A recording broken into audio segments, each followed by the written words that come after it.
light. Brace yourself, this ride ain't polite. Two dumb Yinzers, loud and proud. Heads in the clouds, voices in the crowd. Chaos brewing, they don't play nice. Hold on to your iron and grab your prime anti-slice.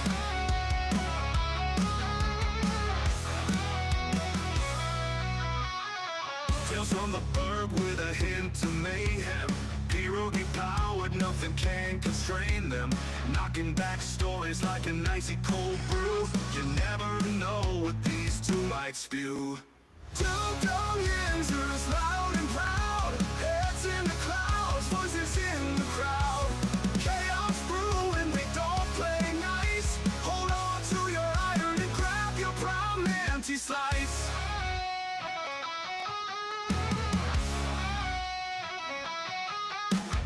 Tales from the burg with a hint of mayhem. Pierogi powered, nothing can constrain them. Knocking back stories like an icy cold brew. You never know what these two might spew. Two dumb Yinzers, loud and proud. Heads in the clouds, voices in the crowd. Chaos brewing, they don't play nice. Hold on to your iron and grab your prime anti-slice. Rivers collide where the laughs always flow. Black and gold thunder everywhere they go. The madcap kings breaking every mold. With two dumb Yinzers, the stories don't get old. Two dumb Yinzers, loud and proud. Heads in the clouds, voices in the crowd. Chaos brewing, they don't play nice. Hold on to your iron and grab your prime anti-slice.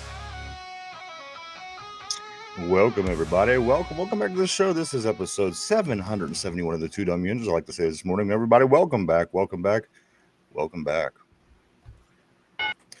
Yeah, good morning, Jen on the board. Jen says, good morning, Steelers family. Got me singing along, jamming. Good. I'm glad you're getting the jam this morning over in Wisconsin. Mike, Mike, do you know? Yeah, I'm working on it. Okay. Yeah, I know I'm working on it. I almost didn't want to. I just did not want to get out of bed today. I did not want to get out of bed. One of those days, brother. It was just one of those days. I just kept thinking to myself, you know what? If I just keep hitting the snooze and I wake up in the afternoon sometime, everything will just be okay. But here we are. Good morning, everybody. Good morning, Kenneth on the board. Good morning to Jen. Good morning, everybody. Welcome to the show. Finch is back with us today. Finch, how you doing today, man? Doing all right. Having a pretty good morning. Did some running around and was running a little behind. And also my allergies are bothering me today. But other than that, we're all right. Mike, you're looking extra handsome this morning. I see. Got the skullet going on. Still rocking the sunglasses look. You got a whole. It's a whole thing going on here with you. A whole thing over here, brother.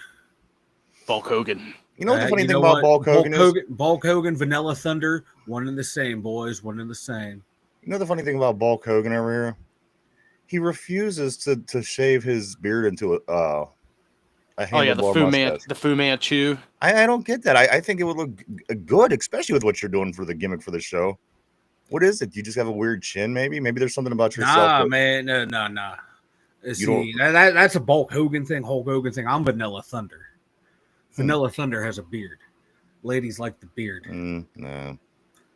I think maybe we got to ask the board later. We'll wait till the board gets loaded up, and we'll take a survey, Mike. I think the Fu Manchu would be a great look for you. Brother. Vanilla Thunder, though, man, it's for you. It's more like Vanilla Sunday. I tried not to laugh. That was good. I mean, you are a cherry poppin' daddy.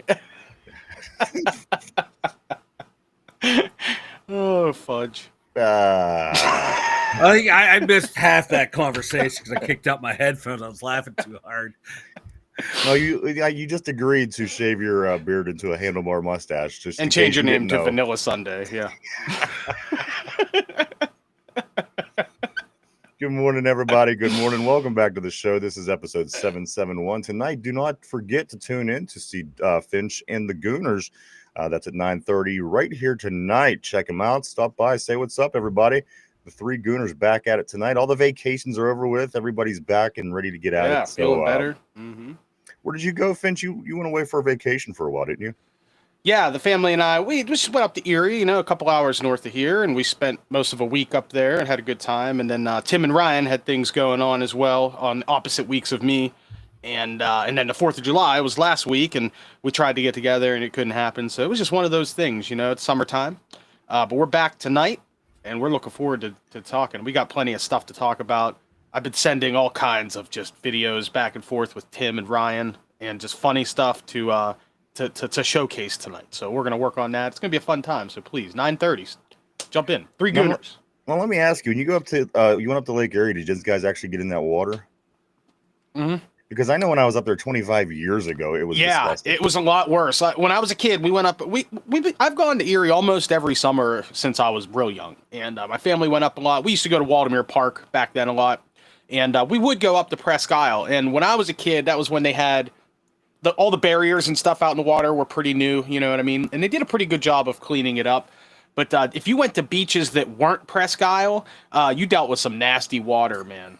No, definitely, man. But it's a lot better now. The efforts to clean up the Great Lakes is really good. I actually was watching a documentary about it a couple weeks ago. Pretty interesting stuff what they've done, and it's looking a lot better. The water doesn't stink like dead fish all the time like it used to.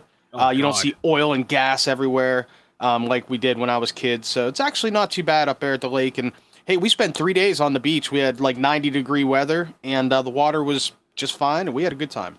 We used to go. Do they still do the thing where you pay like, I don't know, it used to be I think $20, $10, whatever it was.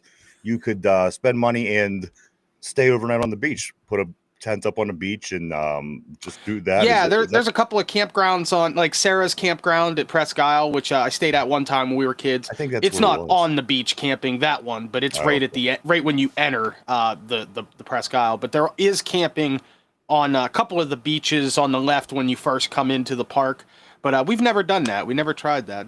That would be fun though. It'd be a good time. It was a good time, and as I said, it was probably 25 years ago, so I don't know what has changed, but people, it's still there. People do it. I just never did. They would have fires right on the beach, and people, there'd be 100 people just in one area with tents set up and fires, and it would kind of be like a party all night. And but the thing was, people had their kids as well, so they kept it respectable enough where they weren't up being raising hell too late, because of course a lot of people had family with them. But it was a good time, and as I said, moderately disgusting. Back then, I remember a buddy of mine jumped out of the water, and he had a fish skeleton literally sticking in his back by the spine of the fish. It was his girlfriend pulled this thing out, and she had to pull all the littler bones out, and that was the last time I went. So that was the last time I went. Yeah, that would scare me away probably for a long time as well. Yeah, that's traumatizing. Good morning to Corey. Good morning, Corey says white truffle. Mike is white chocolate truffle. Vanilla Thunder. There's no chocolate there. I was just going to say that there's no chocolate at all. None. Not at all. He is white as it goes. He's mayonnaise. He's whiter than mayonnaise. He's whiter than mayonnaise. Yeah, good morning to Corey. Good morning, Mike. Or Mark. I'm sorry. Mark says I like Thunder Bay up in UP. Is that Michigan? Upper Peninsula. Yeah. Gotcha. At least I'm assuming that's what he's talking about. Sounds right to me. We're going with it. Thanks, Mark. For me. Rolling with it, boys. Good morning, everybody. Welcome back. Let's get to it. And the other day we were talking about, this Super Bowl marked 20 years since Jerome Bettis retired. Get this.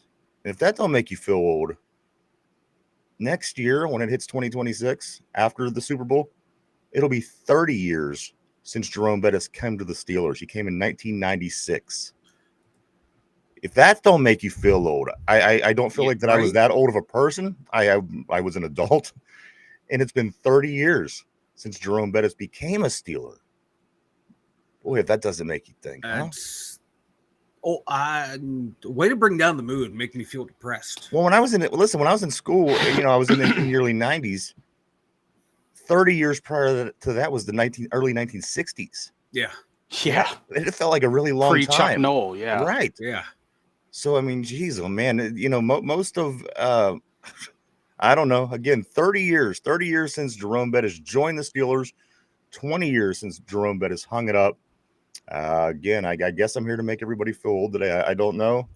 Thanks, buddy. Yeah, man. 30 years. Hey, I remember few when weeks that ago. trade happened too, man. That was wild. Yeah, me too. And Jerome's always he's been my favorite player since he joined the Steelers, all-time favorite. But a few weeks ago, my dad and I went out to the big sale out in Rogers, and we walked by one of those booths where they're selling football cards. And my dad spotted eagle eyes a football card from 20 feet away in the front of a box, and it was Jerome Bettis, 1995 St. Louis Rams, or excuse me, L.A. Rams, card. Yeah. And it was a upper deck card, so he bought it for it. They wanted $1, so he bought it, and now I have a Jerome Bettis Rams card. So pretty wild that'll be 30 years since he joined the Steelers. And you know what? One of the greatest moves the Steelers ever made. That was a steal. What was it, like a 3rd round pick, 2nd round pick, or something like that for him? It was a cheap deal. We gave up nothing. We gave up nothing to get a Hall of Famer because they thought Lawrence Phillips was going to be their guy. I forget who their coach was at the time. But yeah, he was all about Lawrence Phillips. Thought Jerome Bettis was a bum, and then let him go. I love it. Dick Vermeil or one of these. Dick Vermeil. It might have been Dick Vermeil. I think it was pre-Vermeil. I don't know. But there was 2 guys. It was Dick Vermeil, but there was another guy. There was Dick Vermeil and somebody else, and they were similar to one another. And I always got them confused. And I think Dick Vermeil, not Jim Fossil, right? He was with the Giants. Wasn't Jim Fossil? No, I think he was just prior to. But I think there was 2 guys. For some reason, I'm thinking Dick Vermeil.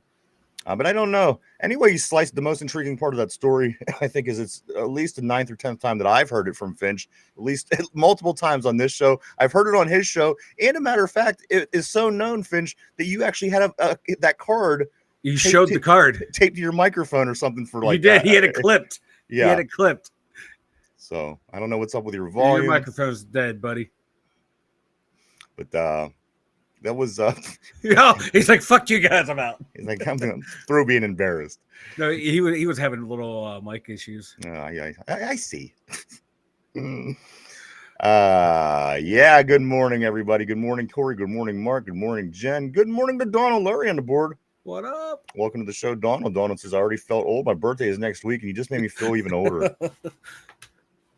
Well, you just look at Ryan and his gray beard. Well, my birthday was last week. Yeah, you'll feel a lot younger.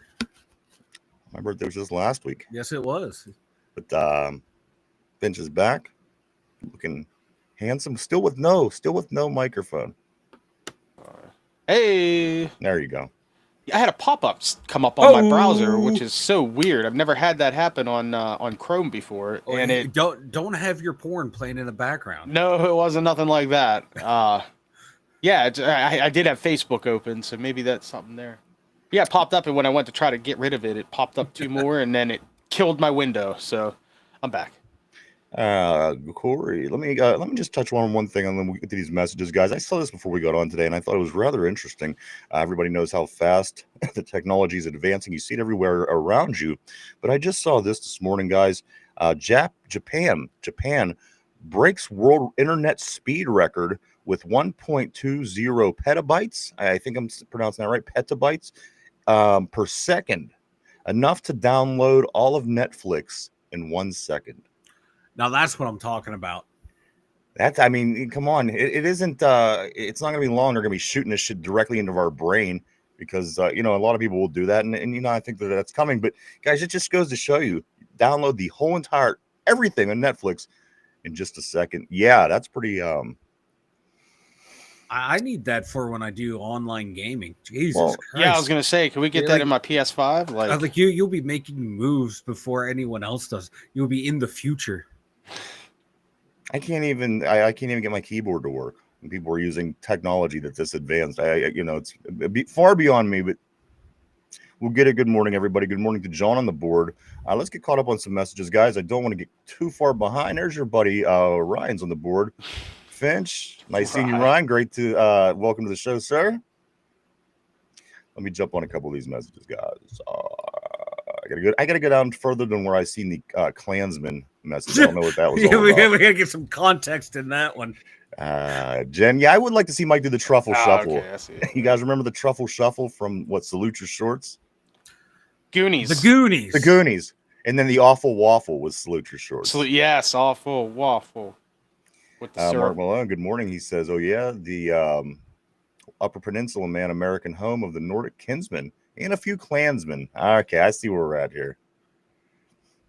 Jens is in that picture of Bettis and his wife for the anniversary made me feel old.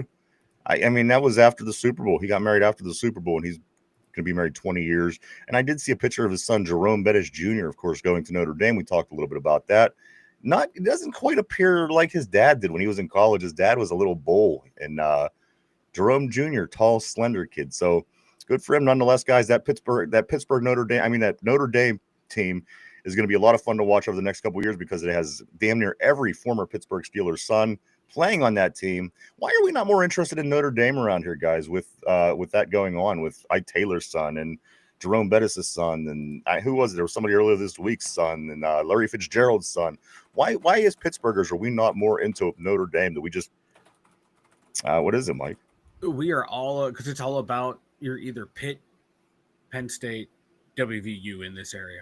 That's it. College football is very, very they're very loyal to their team. And that's it. That's your college team. That's it. But not Notre Dame. People from everywhere are Notre Dame fans. You know what I mean? It isn't like this is just South Bend, Indiana. You know, Notre Dame, for whatever reason, it's just a national team.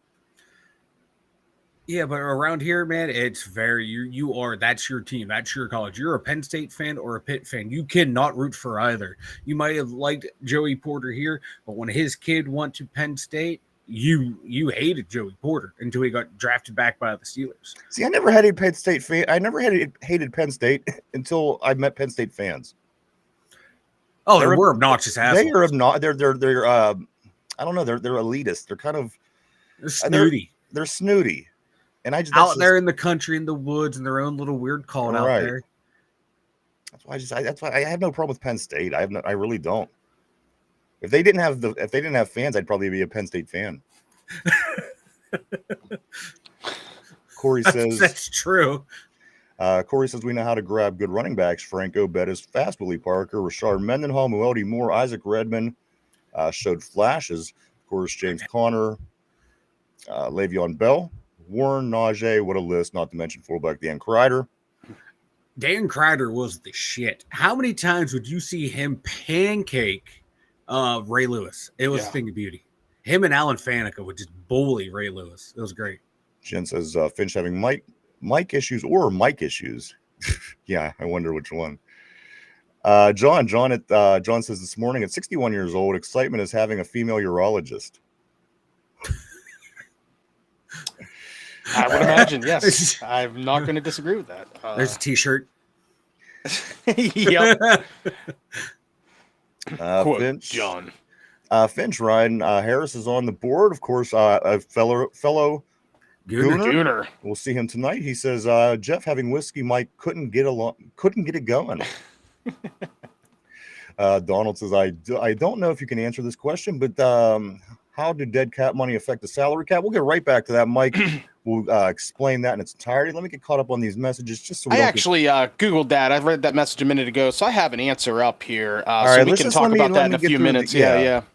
All right, just lay low, Finch. Dang, I was just letting you know. All right. Damn it. Hey, he's twitchy today. I am twitchy. It's Friday. I can't. You're spunky on Fridays. Feisty. And Donald said, Corey says that Donald, dead caps roll over into the next calendar year, so it's money we don't have to sign players with. It doesn't impact current contracts, just future ones. That's my logical assumption anyway. Guys, go ahead. I'm going to pass it off to Finch and Mike, and they could explain this a little better. For my assumption, just going from what I recollect, I didn't do the Google search like Finch did, but like what Corey said, that's how I understand it. In other words, mine might be wrong when Finch corrects me, so go exactly. ahead. Well, I'm aligning with Corey on this one. No, that's pretty much a good explanation Corey got there. That's what I'm getting from what the Google AI overview gave me here. Yeah, because it's like a certain portion of their contract is dead money, and it all depends when they get cut or traded. And essentially, salary cap is a future limit, while dead money is a consequence of past spending. And it gives a good example here that we can relate to Russell Wilson's release from the Broncos, where a large portion of his guaranteed money that the Broncos had to pay counted as dead money. So it's basically money that you can't spend on your salary. Yeah. On your salary cap. So yeah. So there you go, Donald. I hope that can help you out. Great question, by the way. Fantastic. So I learned something there. And another great comment as well. Your showmate Ryan says he can't wait to edge you tonight, Finch. You and your fellow Gooners. So he's ready to edge. I hope you're ready to edge. I'm ready to watch. Couch is over there. I'm ready to watch you guys edge. It is on tonight, 9:30. Everybody, do tune in to the 3 Gooners right here tonight at 9:30. Guys, let's get things rolling. Just 35 days till the opening kickoff at a Pittsburgh Steelers home game. Of course, it will be preseason, but only 35 days away, guys. And the thing is about this, we're less than 2 weeks till camp starts. I mean, 2 weeks ago yesterday, once camp starts, you got camp, then you're into preseason, then you're into the season, and then, we're in full swing. And then after that, guys, it doesn't end quite then. Season will end. Hopefully we'll raise the Lombardi. If we don't, it is what it is. But we will be getting ready for the 2026 draft right here in Pittsburgh. So, guys, I mean, we are less than 2 weeks from this machine, the Pittsburgh Steelers machine of 2025, 2026. A lot different look than any Steeler team that I've personally seen in my life, the way they built this team. It's going to be a lot of fun, guys. The show starts in less than 2 weeks. This time, 2 weeks from now, camp will be underway. So, again, as I said, think of it, as we said yesterday, think of it as next payday. You just got paid yesterday. Next time you get paid, the Steelers show will have begun, and we will be started into this, again, one of the most amazing seasons in theory, again, with this draft coming at the end of it all. A lot of fun, and we hope for the best, of course. We brought in a lot of guys, DK Metcalf, Aaron Rodgers, go down the list. So, again, this can be a very unique experience this year with the football, with the Pittsburgh Steelers here in town. I can't wait. I know you guys can't wait as well. What else do we got, guys? The Pittsburgh Steelers, in one poll that I did see, they're ranking right around 13 overall right now. This wasn't official. This just was a poll that I saw. Right around 13 is what they're giving the Steelers. What do you guys think? With all the additions, my opinion is we just don't know yet. This group of guys never played together, an official down together in the NFL. So, I'm still skeptical in some ways. But as far as you guys feel, do you feel that this team's roughly right around the 13th best team in the league, guys? Yeah, 13th, 14th in that range. Put you in a playoff spot. And that's what we were last year. So, yeah, that for me, that's right on track. As much as people want to, like, locally and nationally say, like, the Steelers team is just, one of the worst teams in the league, have one of the worst off seasons. No, they're right where they should be. That's how they finished. They improved. Yes, teams around the league improved, but some teams that were ahead of us didn't do diddly poo to, improve their roster. So, yeah, I think we're right where we need to be. What do you think, Fitch? Are you thinking right around 13? I mean, here's the thing. 16 is directly in the middle of the pack. That means everybody on the bottom half of that is the bottom half of the league. We're sitting at 13. Does that sound fair? Again, I would be hesitant to give them a little bit higher just because we haven't seen this group of guys play together yet. But in theory, as we said yesterday and the day before, we made a lot of changes. 12 of 24. You're 11, and your 2 kickers. We half of those guys are going to be different starters this year than they were last year. So I want to say we're better than 13. But again, I haven't seen this group play together. Finch, 13. Is this accurate to you? Give or take? Yeah. I mean, it is, or we're probably a little better than that. I mean, let's be real. How have the Steelers finished every season for close to 15 years? Right above the middle, and number 13 is right above the middle. I understand that the team has, and I agree with you that the team has definitely made improvements, but you also kind of made your own point earlier when you said we have not seen these guys play yet. We've seen very little on-field activity, but we've also heard very good things from the OTAs and from the mini camps and all that stuff. So, things are looking better, and I understand why you think that we are probably a little better than that. Possibly a top 10 team with the current roster, and when you look around the league and the moves that have been made with other teams, and especially within our division. I mean, I can't disagree with 13, but I feel like we might be a little better. Mark Malone has the Super Bowl parade planned on the board. You can see. Yeah, he's been really pumping it all off season, man. Respect to you. Like, I hope he's you right. Are not playing. Can you imagine how this whole experience with the draft would be? Not making fun of him. If the Steelers win the Super Bowl. Oh, it'd be electric, it would be. Bro. Oh man. electric. It'd be awesome. You know, there would be fans though pissed off that it ruined our draft pick. Oh, definitely. I might be one of them. I might be so You would happy be we one of won, them. I but know I'm you like, would be God one of damn them. it! Now we're gonna work even harder to move up. But I mean, think about it. The people that are on the team right now, other than Aaron Rodgers, I mean, how many 1-year contracts or other contracts end this year? Right. Maybe Slay. I'm What not about 100% Metcalf? sure. Is he done this year, or we got him for 2 years? We remember we 3 years? extended him. We extended him for about I think 4 years. Oh, And I forgot Ramsey about has that. Yeah, another we 2 did. or 3 on his contract. Yeah, right. So I think the only real rental was Aaron Rodgers and maybe Darius Slay. Like, And I even can't if we remember Slay's finish, contract. even if we finish with a Super Bowl win, most of that team, almost every piece of that team comes back again. Yeah. And so what? We pick 32 in the first round. Yeah. You know, we have a couple nice picks. We have more picks later in the draft. We could still Like bulk 13 up. picks, yeah. Right, we'll be bulk Hoganing next year in 2026. We just might not get that number 1 quarterback that we really want to replace Aaron. But hey, man, we have the young man in the background, so who's already on the bench. So sorry, the name escapes me. Dart. Will Howard. Not Dart. Will Howard. Yeah. So it would be great. Maybe he is the guy. You know what I mean? And hopefully Aaron, who seems to be taking on that fatherly role very well. He said some really nice things. Maybe we don't need a big quarterback in the first round next year.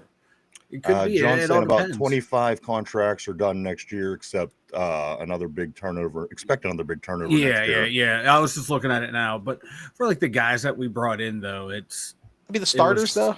Yeah, Sayamalu, Jalen Warren.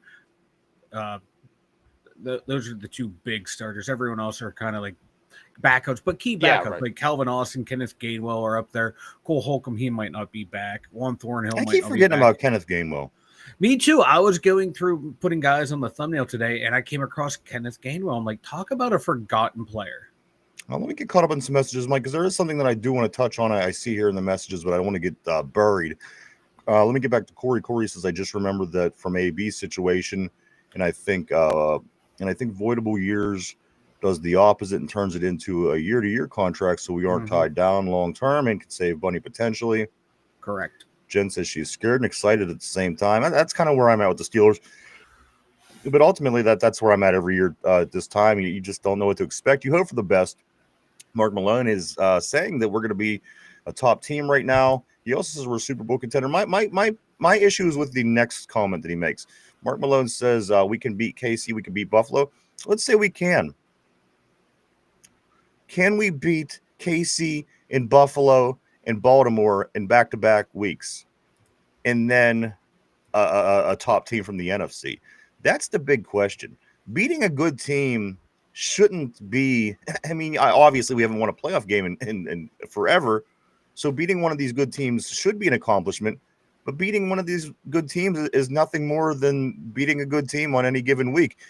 We need to be able to beat Baltimore in the first round, Buffalo in the second round, Kansas City in the third round, and whoever the NFC puts up. So a lot of people that are talking about, that we could be a Super Bowl contender, which again, I don't know. We haven't seen this group of guys play. I'm hoping so. I'm hoping that we're playing in February just as much as everybody else, believe me. But do we feel that this team is capable of winning games like that? Again, Finch, you and I watched this this run back in the day, 20 years ago. We seen the Steelers come out and they rolled over Carson Palmer's knee and they beat a good Cincinnati team who I believe was pretty high ranked. The second round, we got Peyton Manning in Indianapolis. We found a way to go in there and sneak out with the win. Got a little lucky. Third round was Denver, out in Denver in the atmosphere, and then I think Seattle was actually the worst team that we played in the playoffs that year. But is this team, and they potentially can be, but that's what we have to start thinking about. Is this team good enough to win those games in a row? Where again, last year down the stretch, you got to look at what a playoff run would look like as you were getting Philadelphia, Baltimore, Kansas City, and Cincinnati. This is going to be the same kind of run that we're going to need in the playoffs. Otherwise, we're back to saying, all right, well, let's just get our playoff win. That's an accomplishment.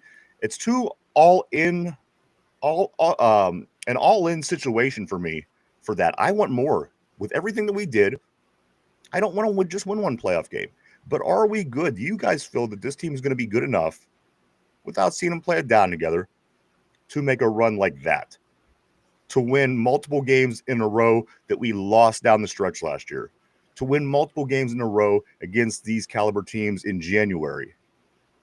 Do we feel that this team can do that? Or does what still needs to be, what still is left to be desired if we can't? The answer is no. Right. I mean, any given Sunday, right? I mean, anything can happen. Weather can be in effect. Somebody can get hurt. I mean, we've talked about that Cincinnati game in 2005, 2006. Carson Palmer goes out in like the first play. That game is different if he's in there, right? That was not malicious or anything like that, but it is what it is. That's how the game plays out.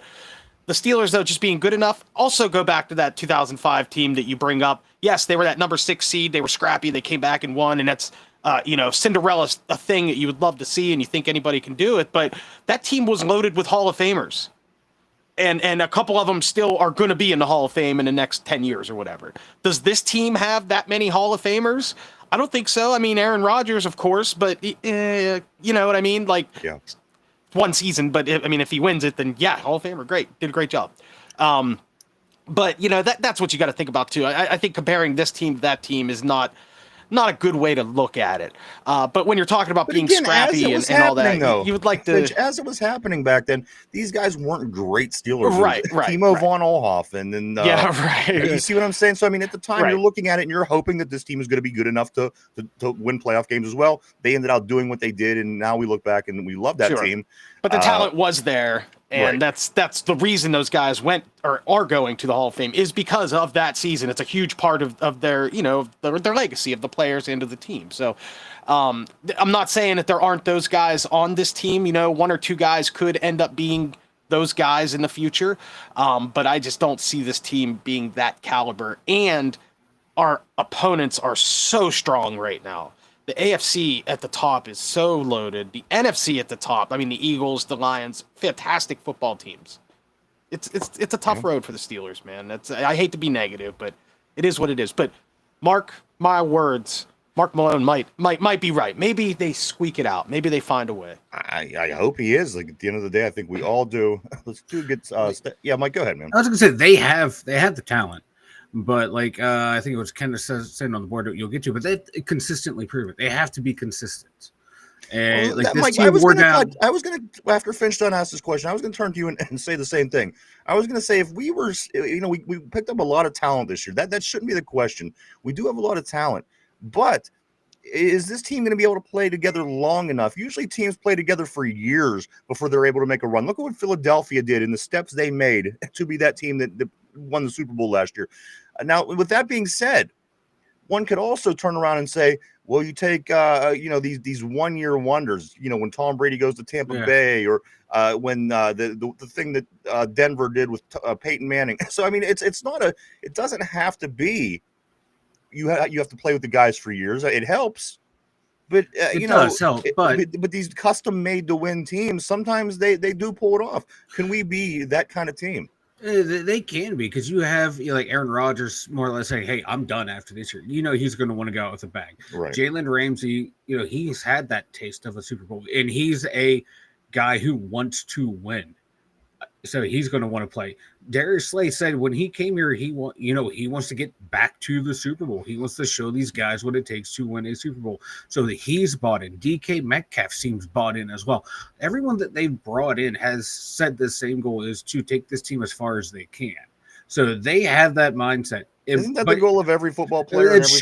Yeah, but some players know when you're on a bad team, because guys have said this before. Going into the season, the coaches will be like, "Oh yeah, we're making a run." But deep down inside, like, "Coach, who are you lying to? You lying to yourself. Don't lie to us. We know what we are. We're gonna go out there and play the hardest we can, but we know we don't have the talent to go all the way. We have talent to win games here and there, but not go all the way. But these guys, this team does have the talent to go out there and play with everyone. But the thing is going to be, no one can have an off game.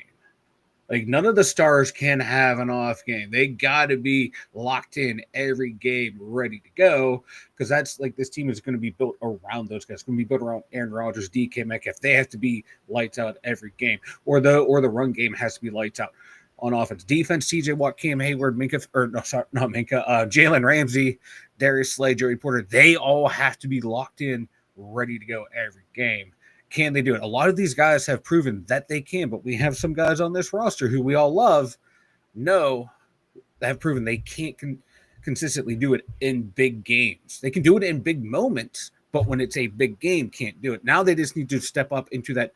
I mean, Mike, we're really going to split atoms with this, though, because there was big plays during those games. Yes. The touchdown that we couldn't score against Kansas City about 9 years ago. Guess who scored the touchdown? TJ Watt.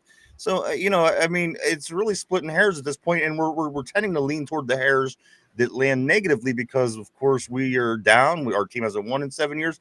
But, I've seen him do things in big plays. It isn't like he disappears entirely. I've certainly seen him put up a bunch of zeros in big games as well. Yeah, that can't happen this year. Cannot, especially when he's going to get that big contract. We talked about it yesterday. I don't want to harp on it, but those are the expectations this year. Like, this team is being built off the premise of, hey, we were 10-3 and it fell apart at the end. Let's build off of that 10-3 part, cut the fat, and then add some sizzle to this team, which kind of seems like they went out to try and do. So yeah, they just got to be consistent, and like we keep saying too, they got to be healthy. Jen says, "Heck yeah, Mark, I love your take." So Jen is taking, she's hopping on Mark's thoughts on the season. Mark's saying Super Bowl, and I think that we all are right there with you. We all want to see this team win the Super Bowl. And again, some people might say it starts with just getting a playoff win, but again, if it's that special season, you could be the team that just shows out and wins a few games and gets it done. So again, ultimately, I'm somewhat optimistic. Somewhat. But again, I have to see these guys play. And we got preseason not too long. So guys, it will be here before we know it. Let's move on. Mark Malone says, I'm never wrong when I've been huffing paint and I'm looking at a case of empty cans as we speak. So there you go, Mike. If you wonder where all Mark's wisdom comes from, Mark Malone. It's that paint, man. Yeah. Do you have my question is, do you have as many empty, as many dead soldiers as Mike has? As of course we pulled out his empties yesterday or 2 days ago on the show. If your collection's anything like his, my God, that's a lot. That's a lot of paint. Good morning to all right, John. John, how you doing, my friend? He says about 25 contracts are done next year. Expect another big turnover. We did get that one. Hey, Ralph on the board, my man. How you doing today, brother? Always great to see you, sir. Ralph saying Steelers need to do something at quarterback. No plan after Ben retired. This is hopefully the last bridge that we're gonna have to take for a while. And it's a different bridge, so it's going to be interesting, guys. Mm-hmm. Last year, though, we did think that things were going to improve. Russell Wilson didn't do any better than the prior quarterbacks, unfortunately. And I think that we all felt that we were going to have some kind of a significant improvement with Russell Wilson under center. Here we go. The guy won a Super Bowl. The guy's a future Hall of Famer. So are we in the same boat this year than we were last year? Last year, Mike, we said this is going to be a lot better. We have a guy. We have a proven winner. This guy's got it done in the league before, and he came out and played just as well as. It looked good for a couple weeks until it didn't look good at all. Right. So that's just where I'm hoping that we're not with this situation. Yeah, for a couple of weeks, man, it looked good. It looked all right. We were getting the last that we can out of Russell Wilson. We're gonna get something going here, and then that Baltimore game happened where he's running, fumbles, and then that was the beginning of the end right there.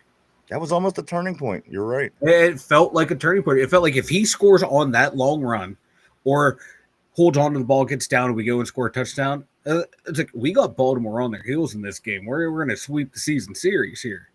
And no, fortune did not favor us that day. Mark says, as long as it's not in 11 days. Well, you know what? I mean, hopefully it won't be in back-to-back years. And maybe I don't recall what the situation was, but it was at the end of the season. It was at Christmas time. So whatever that was, maybe we don't get stuck with that gauntlet this year. But if we do, it is what it is. I don't think we have a gauntlet like that this year. Again, Kansas City got it done. They got through the gauntlet and they made it to the Super Bowl. Baltimore looked pretty good. If you're a good team, it should in theory go better than the way that it went for us last year. You'd like to think so. Again, losing 5 in a row to finish out any season is never a good thing. Let's see, what else do we got? Kenneth, my man. Kenneth says we have the talent. They just have to consistently prove it. And that's what I think it is. And something that you got to kind of wonder. Nothing is real consistent with this team. Again, the turnover between now and last season. 12 different guys it's going to be starting compared to last season. How well can this coaching staff bring these guys together? How well can the players? So again, that's up for debate. We have tons of talent. You're right. But what kind of year is that going to be? I mean, again, you throw these teams together. You see it in the NBA all the time. They build these super teams, and then some of these teams, they just can't get it done. So, it's tough. That's why we watch it, right? But I agree. I agree with you, Kenny. Ralph, Steelers need to be dominant. Absolutely. Is there any chance that the Steelers can be dominant this year, guys? There's a chance. Versus the Browns and the Bears. Yeah. No, I think there's 30. a chance. There is a chance. They have the talent. It's just can they execute? Yinzer Joe, my man, what's up, brother? Great to see you on this wonderful Friday. He says, I look at it like this. If we win a playoff game or Super Bowl and end up at the bottom of the draft, they can trade up with all the capital they have to halfway and find their quarterback. Basically, be where we would be anyway, where we usually finish around halfway.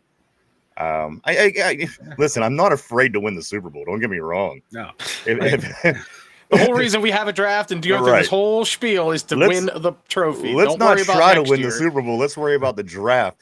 But we haven't even started this year yet. Let's slow down just a little bit. John says no because of coaching.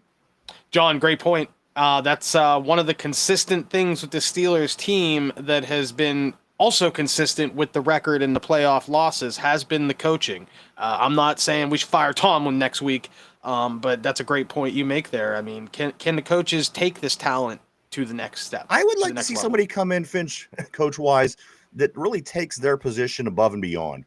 Whether it be the OC, whether it be the DC, whether it be a special like Danny Smith, our special teams, he is an above and beyond coach. If we had a guy with that mentality in every coaching position, my goodness, that's what I'm saying. I like to see somebody, maybe, and the chewing gum industry would go just right.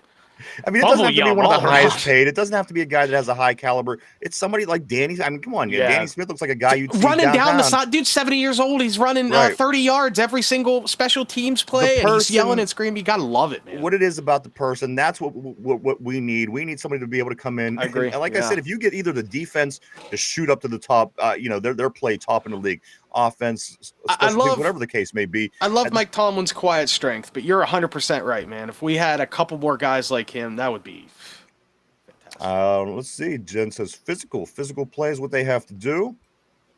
I would love to see. To see this team play like the teams that we love, it would just be such a treat. We haven't seen it for some time. They got some hitters on that defense.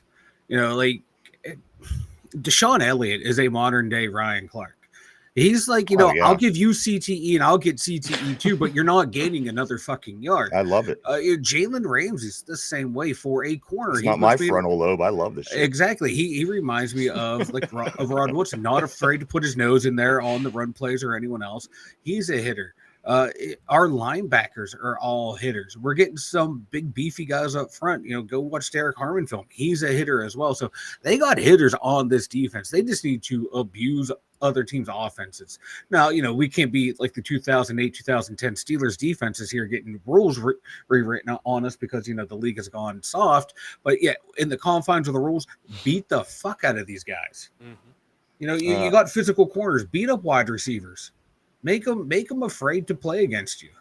Ralph says with Pittsburgh hosting the draft next year, Omar Khan has to have a splash draft. I think it's a do or die. This draft has to be the biggest thing for this city, Mike.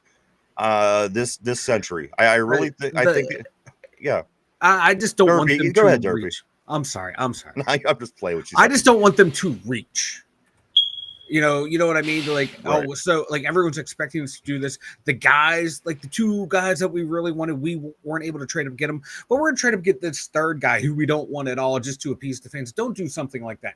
If you try to make a move, it's not there, go to a plan B and just, you have 13 picks, use them wisely.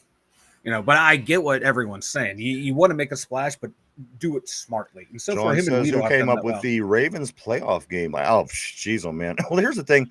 We've already played them 2 times prior at that point. They beat us both times.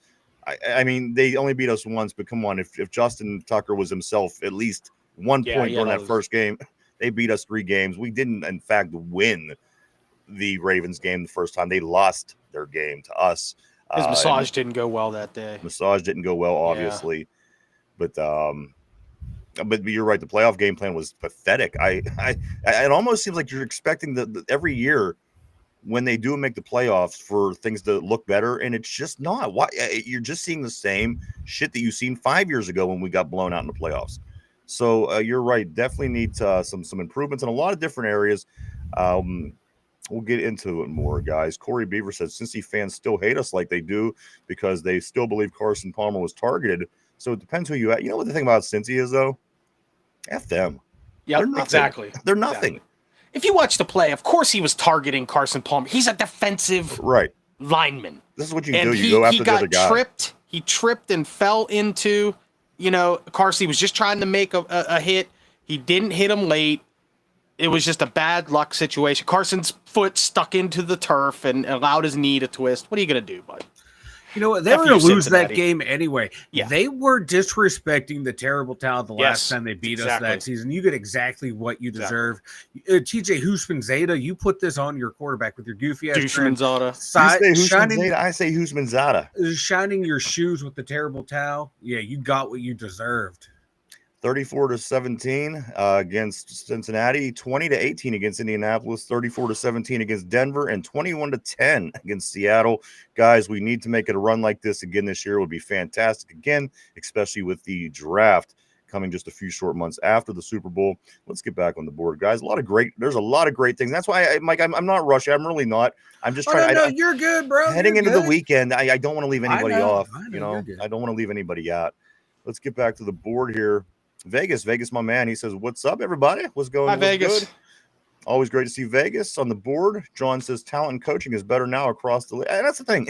As everything still continues to improve, Finch and Mike, again, our game in the playoff last year looked like our game in the playoff 5 years ago, 6 years ago.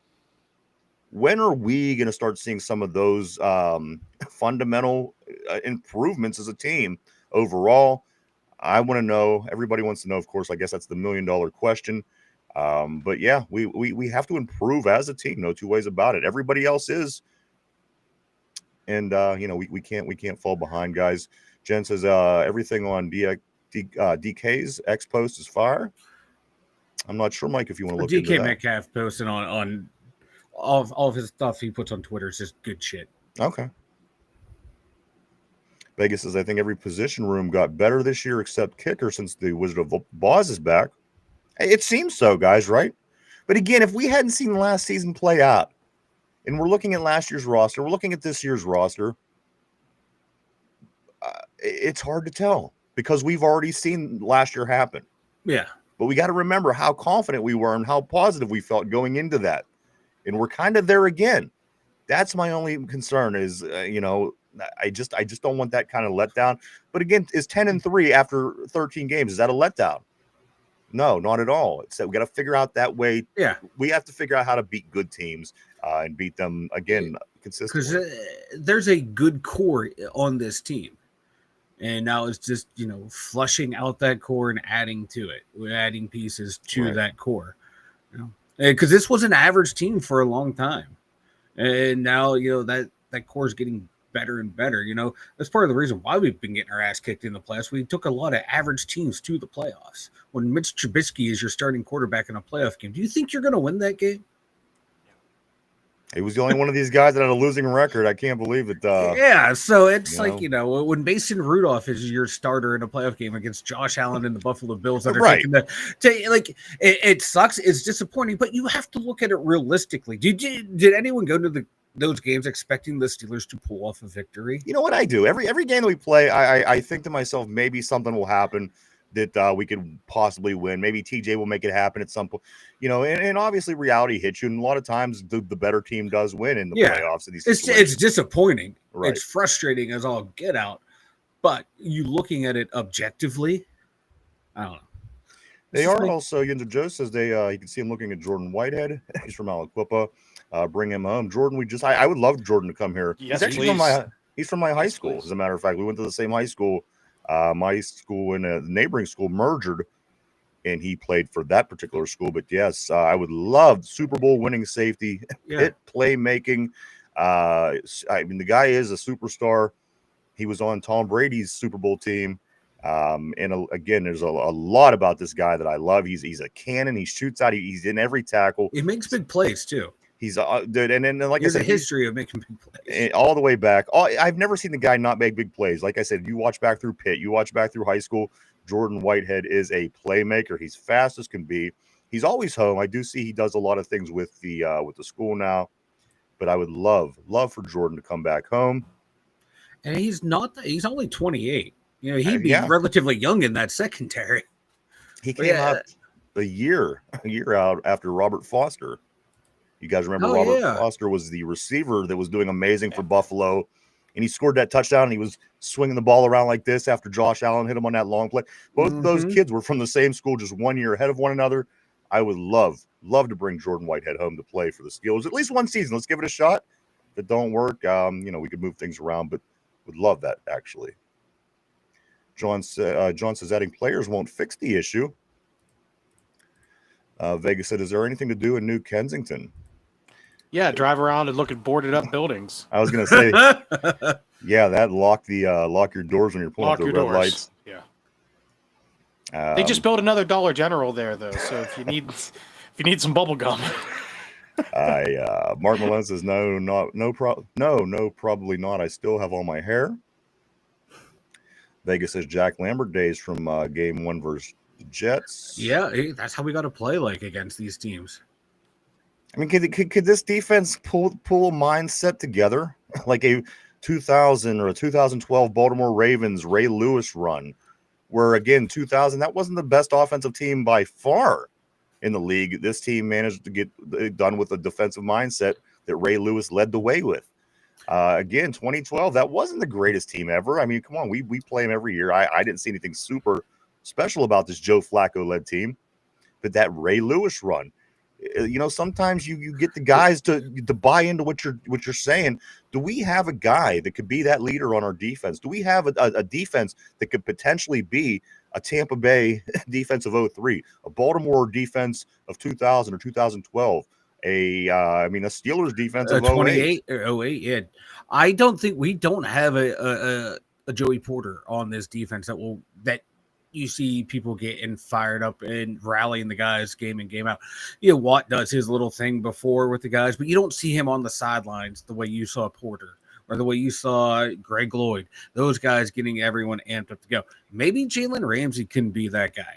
Yeah, I'm getting tired of that. Here's the thing. TJ Watt's one of these self-motivators, and guys respect his leadership, but he's not Joey Porter. You need a mouth. You need a mouth. You need a mouth. You need somebody who's going to take it and have the guys buy into his system. Yeah. And Mike, and I know that you're more of a Tomlin guy than a Cowher guy, but that was always my thing with Cowher. He was kind of more. He rallied the troops, I think that you ride that emotion. You get a lot out of that, and I would like to get a guy on our defense that has that ability. Mike, maybe as you're saying, maybe you need the balance. Because you have guys that are self-motivated, and other guys need that guy screaming in their face to go, oh, it's game time, let's go. Right. Like back to the Penguins, like Lemieux was a quiet leader, greatest player of all time, was a quiet guy, but they had guys I think that has nothing to do with one another. Him being the greatest player ever and him being a quiet guy. What I'm saying is they had guys in that locker room that were the chirpers to get everyone fired up. You had your quiet leader, and then you had the fiery guys. Every great team seems to have that. Like Ray Lewis, that fiery guy. Ed Reed was that quiet guy, let his play do the talking. There's always that nice balance on the team. Steelers need a fiery guy. A leader. You need a fiery, that one who will get up in your face and tell you when it's time to go. I think the question to ask is, that's what I like. Yeah. Why isn't Cam Hayward that guy? He's your captain. He's your most tenured dude. But he's got to step up maybe and step into that role. Maybe he should be watching this podcast and he should see that Ryan made this fantastic point and he should say, man, Ryan's right. I need to be that guy. You know, and he needs to start chirping. A lot of time, Finch, it's a linebacker. You need a linebacker to come in and be that leader. You got to be a little crazy to be a linebacker in the NFL anyway, and if it translates into your voice, these guys are the leaders of your defense. You need a linebacker, a Ray Lewis. Are people really going to buy into what a cornerback is saying, like the way they do in Ray Lewis? I mean, I guess you can, but this guy you always tend to have in the middle of the field. He's the guy that calls your plays. Again, Ray Lewis, I mean, he's kind of the standard. Not many people could even walk in those. As much as I hate the guy, you're absolutely right. I mean, he knew how to motivate his team, his players, the crowd. I mean, he would get them going. He would do that stupid dance, and, he would get 50 to 60,000 people playing defense for him. And it felt that way watching games sometimes, the way that they would just smother teams. I mean, it was the renegade effect for 4 straight quarters just from one guy. You got to respect that. You're 100% right. The Steelers had a guy like that. Our defense would definitely shine. It would be an improvement for sure. Jen says it's easy to drink the Kool-Aid before the season starts. Absolutely. Listen, I was full on Kool-Aid last year. I was sure that things would have went better than it went. Again, 10-3 after 13 games. This might have been where I was hoping we would be. But again, that last 5 stretch, 5 games, 4 games, 1 game in the playoff, that is what I was afraid of. Brutal. That is where the Kool-Aid kicks in, I think. Vegas says Derpy got pulled out of the game due to his smoke detector. That is why Derpy is on the sideline right now. We benched his ass, right, Mike? Exactly. F that guy. Oh, harsh. Ralph says, can the Yes Men assistants coach this group? Can Yes Men assistants coach? That's a good question, Ralph. I like the way you worded that. You hope so, because we have them. Vegas Danny is why gum costs so damn much these days. Right? The demand is high. Through the roof. He's causing the scarcity. Kenny says Danny's a beast of a coach. I agree, man. Well, come on. How can you not like this guy? Hey, you're talking about that attitude that Ray Lewis had. Danny's got it. Yeah. He shows it a little differently. He's old and white, but I don't see him out there doing the dance. I want to see Danny. I remember Ray would pull the blade of grass and rub it on his uniform. I want to see Danny doing all that. I want to see Danny come out in full face paint, right? The big black wings on his face, doing that thing, and all the fires and the. Meanwhile, he's chomping away at his double. Right. Pyro shooting everywhere. Pyro shooting out of his mouth. Comes out. He does the dance. He's we bald. Are blocking every kick and punt that game. Returning punts for touchdowns left and right. Those boys on special teams. Our special teams scored 36 points. Special teams, and only 3 of it was Boswell. Dave Smith is the Dick LeBeau with special teams coordinators. The special teams are crazy. You get these guys. You have to be nuts. You get these guys' head right. You're in good places. You're a fringe player, and you're going to run down there and just dive at other people head first. I love them. Yinzer Joe says, you guys feel like Watt deserves to have the highest linebacker contract based on his stats and potential, based on his efforts. I mean, he disappeared during the end of the season in the playoffs. We talked about him extensively yesterday. Yeah, great conversation you had yesterday. Thanks, Finch. But I got to be honest, I think there's still so much more to say about TJ Watt. I'm looking at his numbers. I pulled up his numbers, and people are saying that, it came out yesterday that he's the number 2 best edge rusher of all time, which in my opinion, at this point, again, we're splitting hairs. If they want to give it to Myles Garrett, in my opinion, that's fine. As a Pittsburgher, as a Steeler fan, of course, I want my guy above the Brown. But at the end of the day, I do recognize what it is that Myles Garrett does. But on the other hand, if you look at the numbers and go down through the list, TJ Watt's numbers are better the whole way down. Yeah. So you have to ask yourself, what is it that gives Myles Garrett that little bit of an edge over TJ Watt? I don't know what it is. Maybe it was the fact that maybe Myles Garrett has a playoff win under his belt, where TJ still at this point does not. Maybe that's the little difference. But if you look at his numbers, Mike, and I did screenshot it. It's just all TJ the whole way down the list is a better football player. So for people to say we award, and again, this means nothing, but we award Myles Garrett, we award him the best defensive edge rusher in the league. That really shouldn't mean much, right, guys? I don't know why we put so much stock, but also, Mike, with these numbers that I'm going to read after your comment, it certainly says that the other guy is better. like when you watch him on film, like Myles Garrett's speed and power pops more Right. than TJ Watt's does. Right. So like Maybe that's from what it is. that visual aspect right there, and don't forget they're both classified as edge rushers. That's the PFF-ification of football discourse. TJ Watt is an outside linebacker who puts his hand in the dirt on passing situations.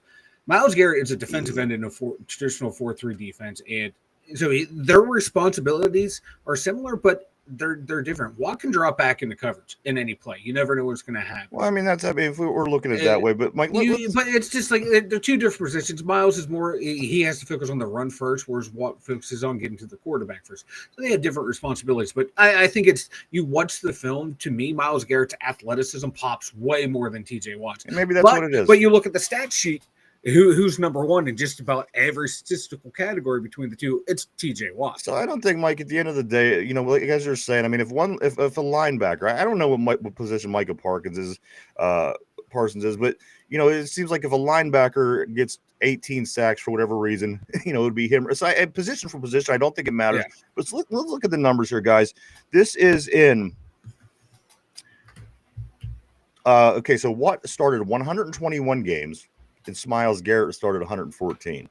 So let's get into the numbers. Sack-wise, in their careers, TJ Watt has 108, and Garrett has 102.5. So let's keep track, because maybe we're missing something. As Steeler fans, maybe we're looking at this through rose-colored glasses. So right now, 108 to 102.5. Finch, you keep track. Who is better? Is it 108 or 102.5? 108's a higher number, but they are very, very comparable. Right. So just keep track. We're just, again, one of these guys edged the other one out as the best in the league. Okay. All right. So here we go. I'm going to give you two numbers, and then we'll talk about who they came from. Tackles for losses in this particular time. One of these gentlemen have 126. The other one has 116. TJ Watt has the higher number. TJ Watt, 126. Myles Garrett, 116. Forced fumbles in their career, 33 to 20. 33 to 20 forced fumbles. Big. In favor of TJ Watt. Tackles in their career.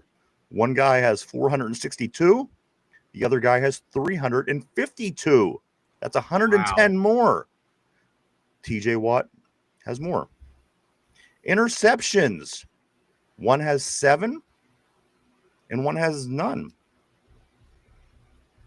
7 and none. TJ Watt has 7 interceptions. QB hits in their career. TJ Watt 225. Myles Garrett 200. Touchdowns. They both have 1 touchdown apiece. Guys, how did one guy edge the other guy out when his numbers are obviously not as good? Is it the appearance, Mike? Is that what it is? Is it this guy just pops on screen? It's going to be the famous pass rush win rate, because the numbers I'm looking at, tells me that TJ Watt is the better player. Yeah, and then they'll also say the "boo, I scared you" play. You know, the quarterback pressure, where sacks for me are more impactful than a "boo, I scared you" play, because I saw a lot of those "boo, I scared you" plays that the Browns did against the Titans 2 years ago in the playoffs, and CJ Stroud stood there like a statue, dropping dimes all over him. So all the stats that you gave, that, you know, meaningful stats, TJ Watt clears them in every category. And don't forget, Myles Garrett was the number 1 overall pick that draft. TJ Watt was picked number 30. Is it like I always say? I want black guys. I want brothers on my defense. I want the faster guy. Listen, I mean, it sounds funny, but you watch sports just like I do. If I'm building a team, I want the guy that that looks the part, plays the part. Because, like I said, popping off of film, just watching film between the two, and if you would just watch film between them, you're like, Myles Garrett might be the better player. But when you break it down stat wise, right, TJ Watt. But then a lot of people say, well, TJ Watt, you know, he's getting his stats in garbage time. Where's the proof in that? Oh, TJ Watt's only getting those numbers because he has Cam Hayward next to him. Like, okay, who's the defensive tackle next to Myles Garrett? Not a bad defensive tackle. So it's all time is garbage time for Myles Garrett. He plays for the Browns. Exactly. He had like 3 actual wins that meant something to the team, and 2 of them were against the Steelers. I mean, like, I think a lot of this has to do with some off-field politicking. The NFL feels bad for the Browns. They suck. Let's give them an award in something with the one player they have that's consistently great. Another thing, TJ Watt, he's JJ's little brother. Come on, that family, they've won all these awards over the years. We don't need to give them another thing, you know what I mean? We'll do it for the Mannings, but we're not going to do that for them. I think a lot of that has to do with it. I mean, the AP looks at stuff like that. And Ryan said it. He was trying to be a little silly and coy and cheeky, but, you know, Miles is black. That's another part of it. He does look the part. He does feel like that strong defensive player. You know what I mean? I mean, there's a lot of things going for Miles against TJ specifically. If Miles isn't on the field, TJ wins all those awards. And you look at their personalities, the way they deal with like the media and interviews, stuff like that. Myles Garrett has that bubbly personality. He's outgoing. He's fun to watch. Yeah. Max Crosby also out in Oakland. Or Las Vegas now, excuse me. Outgoing personality. TJ doesn't have a personality. Outgoing personality. He's one of these guys that's just good looking and he never needed a personality. And TJ Watt's just always also but not in the cool face. But not in the cool James Harrison Silverback way. He's in that I'm just angry at everyone, everything. Like TJ Watt, I don't know what it is. It could be a personality way too. The way, you know, it's everything's a visual medium now. It comes off as focus from him, though, for me. Yeah. Like, it feels like he's just zoned in all the time. Yeah. I don't think he's like a jerk or he's rude. I think he's just zoned just in. That you see these guys. Face. He looks like a cop. If he wasn't a football player, I could see that guy. He puts on a set of aviators. Yes. You're pulling over. Yeah, right. You're pulling over when and he comes by. Both of these guys have cop They face. do. But they have that thick neck and that look. Right. Things with triangle-shaped head.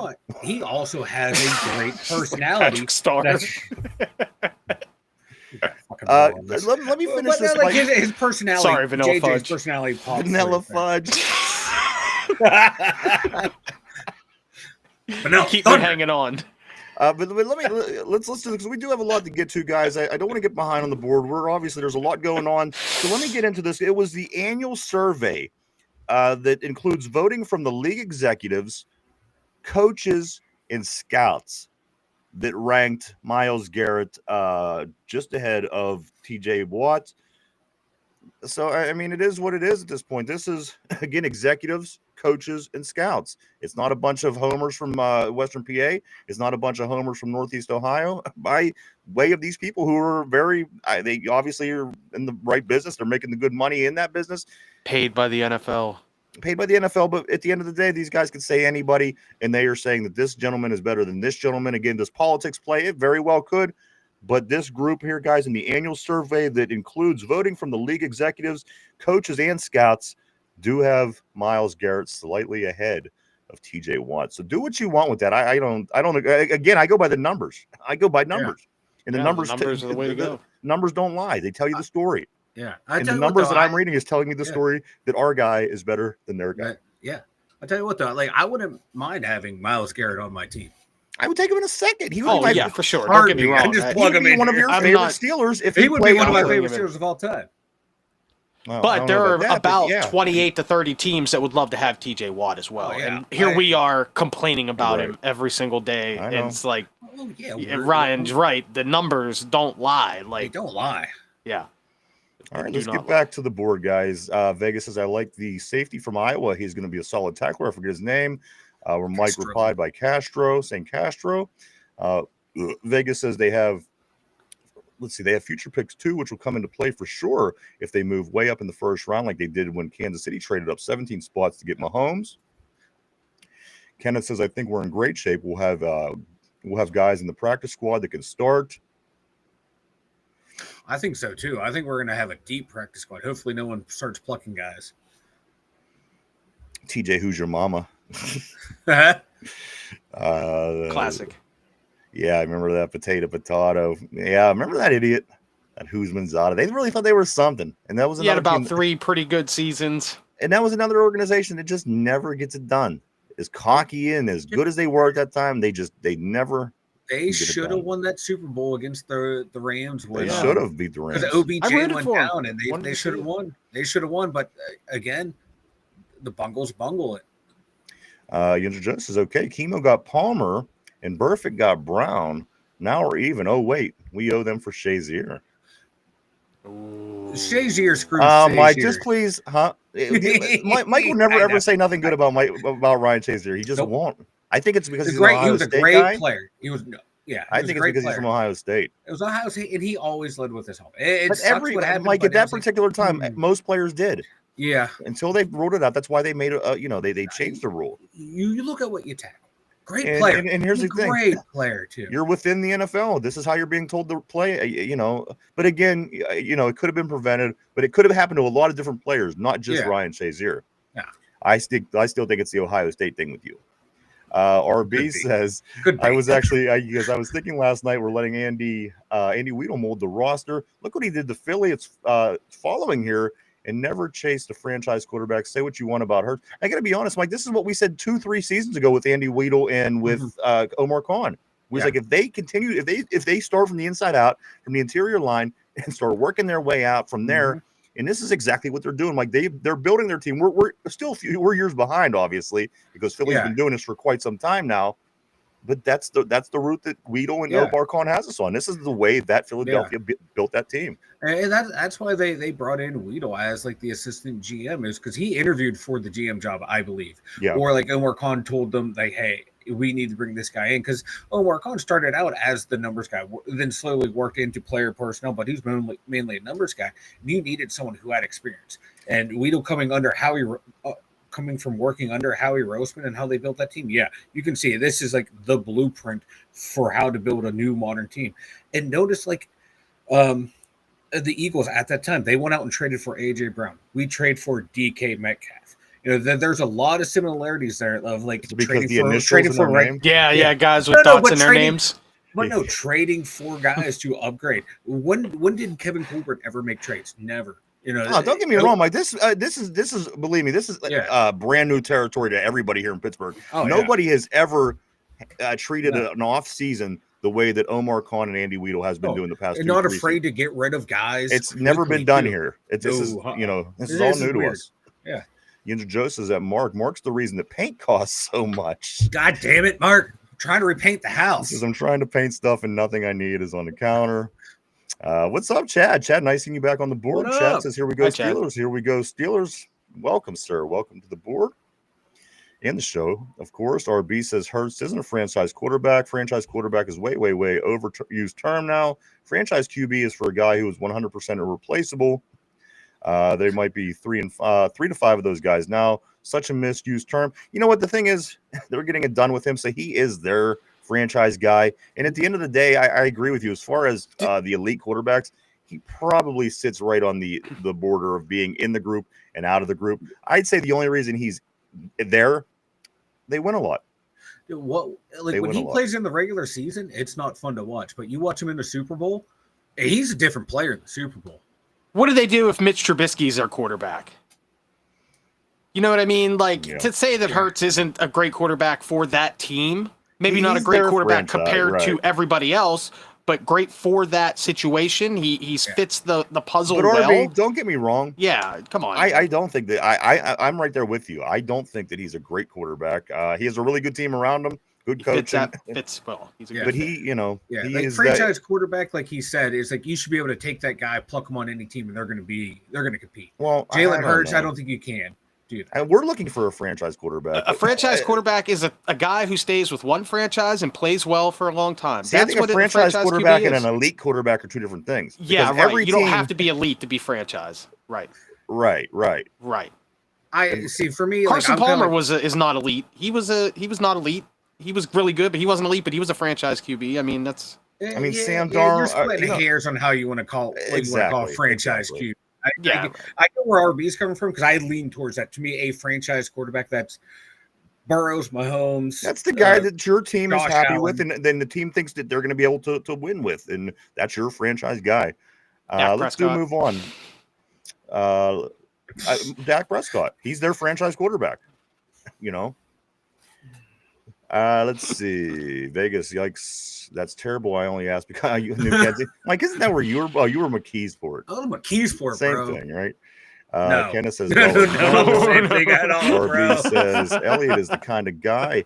We got to get through some of these messages, guys. We can't take 20 minutes on each message. We just can't. We can't, or the show go till 9 o'clock. They're just so good. Tonight. We can't help it. They really so are, but we do have to kind of have to get through them here. Let's see. RB says Elliot is the kind of guy. Actually, the spark plug. I love him. I love Elliot, man. He's going to be such a fun player. And then, Mike, as you said, it's the nowadays Ryan Clark, right? Mm-hmm. He's modern day Ryan Clark of throw my body in there to kill you. Yinzer Joe says we need Ray Lewis and Ed Reed to show up for this season and for us. Vegas says it would be cool if the two Jacks, Lloyd, Debo, Potsy, and Peasy showed up and talked to that. Yeah, we just need somebody to kind of take that role. Remember who was the guy that ended out Miles Jack? We were kind of hoping he would be the guy. He came from Jacksonville. He's kind of had that leader role in their defense in the middle of the field, and he wasn't it. He's fixing furnaces now. So, getting that guy isn't easy, I guess. Isn't Elliott that guy? Good question, Corey. Maybe Elliott could be that guy. He could be. Now, hard-hitting safety can be that fire-up guy on the defense. Absolutely. Vegas, we had 1, 3, and 5 cent gum options when I was a kid, right? Maybe that's what Danny Smith has. He has a hoard from his youth. Bazooka Joes. Corey says Big Ben for OC, Debo for DC, and Danny for head coach, Super Bowl staff. RB says Garrett's edge over TJ is today's culture. Possibly. Never know. Vegas says, does the O need Derek Watt to play fullback? Where is Derek Watt? He's that little he was the misfit of the Watts. Is he even in the league still? Derek Watt. No, He's not even in the league. No, I think Mike's on a whole different. See, you can't, Mike. 1 second, I couldn't get him to shut up. Now I can't get him to answer a question. There's no in between. Yeah, you waited like 19 seconds. Let's see. Let's get to the next one. RB. Well, with a name like Vanilla Milkshake, what do you expect? Vanilla Milkshake. Yeah. Now you can tell Mike's getting in the mood. Look at him. Let's see. Sticky B, my man. He's back. He says, RB. Absolutely. Look at the WNBA coverage. Same thing. Which we do got some news on the WNBA here today, guys. Related to Pittsburgh. We will get that more toward the end of the show. Yinzer Joe, TJ has one of the best rushes. Hook and slap at the quarterback. Does his ability diminish with his age? And the Steelers are stuck with him monster contract. That's my concern about him too, Mike. At the end of the day, when his contract is up, he's not going to be. I mean, he's going to be a relatively old player in the league. Do you want to give the guy that's going to be that age, 3 more years? Is that, but, or is it like Finch said again, here we are complaining about TJ Watt. We have an elite player and we just continue to complain because he's not perfect, because he doesn't make a play every play, when in fact, nobody makes a play every play. I don't have a problem giving him that money for that long. It's just how is it going to be structured? Like front load that contract so you can, if his play deteriorates where injuries do become a problem, right? You're paying him less against the cap. Yeah, and he doesn't have that explosiveness. You gotta cut him. What do you think about? I mean, just in all honesty, Mike, do you think that TJ's worth this? Again, he's going to get he's going to get it. He's going to get it here soon. He's going to make more money than Myles Garrett. He's going to have the biggest contract. Do you think that he deserves it? Do you think that this is the best thing for the Steelers? And again, like Finch said, we have one of the best players at that position in the league, in the history of the league. Literally, if it's unbelievable. If it's gonna make him focused and ready to go, like we saw after the last time he got his big money contract, you fucking do it. Yeah, you do it. If that's what's going to be his motivating factor. Mike, does he have another 22 sack season in him at this point? Again, last time he got a contract, he hit 22 and a half or 22 or whatever it is, and tied Michael Strand. Does he have that? Does he have that in him? Yeah, he had what a 11 and a half sack season last year. No, he might have a 17 sack season, but never a 22 again. Now let me ask you this: let's say the offense improves, and that helps the defense improve. It gets guys off the field. It keeps guys off the field. It gets guys extra rest. Do you think then maybe Because again, the defense has been carrying the load. No two ways about it. Our quarterback situation has been shit for the past 5 seasons. If the defense gets a little help, does that ease up on him a little bit to where he might be able to have that better season? Yeah, less wear and tear, fresher. Yep. Yeah. Mm-hmm. Yeah, in theory. Right. In theory, yeah. I agree. If the offense gets better, that gives him more time to rest. I mean, we complain. We see complaints all the time about Watt being on the sideline during key downs. I know. Mike brings it up all the time. If the offense is on the field, 7, 8, 10 more plays a game, that's 7, 8 more 10 plays of rest, and maybe he is showing up later in the fourth quarter. So there you go. And not just him either. We've seen it with Cam. We've seen it with a bunch of guys. I'm not picking on TJ there, but it's a question that gets asked all the time. Hey, but Sticky makes a good point. Sticky B says, tried to kill someone with a helmet. Miles does lead that 1-0 over TJ. So good point. Jen says, holy shit, huge difference. Vegas says, thankfully, Miles is 0-1 swinging helmets. That could have been. Let me ask you guys something else real quick. Speaking of culture, speaking today, and I don't really even want to get into this, but I just have a question for you. What happened with Mason Rudolph saying the N-word? Remember that was the initial claim. Myles Garrett said that's why he hit him in the head with the helmet, which should, of course, I mean, come on, the guy could possibly be arrested. It was an assault move. It wasn't a football play by any means. And his initial reasoning was because he said the other guy used the N-word. Came back, the guy didn't use the N-word. Should this be handled like rape? Accusing somebody of saying those words? Again, that could ruin your reputation big time. The guy's big. He's a high-profile guy. Millions of people are watching him on TV. If I accuse you on TV, national TV, of being a racist or using the N-word toward me, and it's not true, I think that's kind of a serious thing anymore, especially in today's world. Slander. That's called slander. Absolutely. It depends on what it would cost. And it goes any direction. It's not just this. Right, it's not just the white. It's not just the black. Just anything. If you accuse somebody, because the fact is, it came out that he never did. So if you look at it deeper, then you committed some kind. Come on, you took your helmet and smashed the guy over the head, and this is why you said that you did it. And the fact that he didn't say that, so now we got to come back to you. Why the hell did you smash a guy over the head, and why aren't you being held accountable? What did he have a suspension? The guy, come on, it wasn't a football move or anything. It was a assault. The thing is, though, so if he would, say Mason would go and sue for that. Okay, now you get into the fun part. You get into discovery. Then you get into deposing every player who was around there. What if his teammates were sticking up for him, saying, no, he didn't say that? What if he didn't say it? And they did. But some people have said that, yeah. And he did say it. And, well, Myles Garrett said that he didn't say it. No. Well, Myles Garrett is actually saying that he didn't say it. That he was caught up in his anger. And I mean, you can only go by what we know. And we know that Myles Garrett initially said it. And then he recanted and said that he didn't say it. He was caught up in emotion. If Mason wanted to go through that, okay, then you got to depose everyone and then get statements from there. And what if, someone he did say it. And, said it out of anger, and people are like, oh, no, he didn't say it, and they're trying to cover for him. Then Miles is as rape. I mean, it's something like these are serious accusations, and you have to be able to prove these things. Again, you can't say somebody raped you because that's going to F up their life if they didn't rape you. So again, that's why I'm a little iffy with the whole Myles Garrett. That's why I personally don't like him. I don't like the situation. I don't like somebody saying that this is why I did it. If it's not why you did it, I'm going to call the cops and have you arrested and put you in jail because you said something that I didn't like, and I'm going to say that you raped me.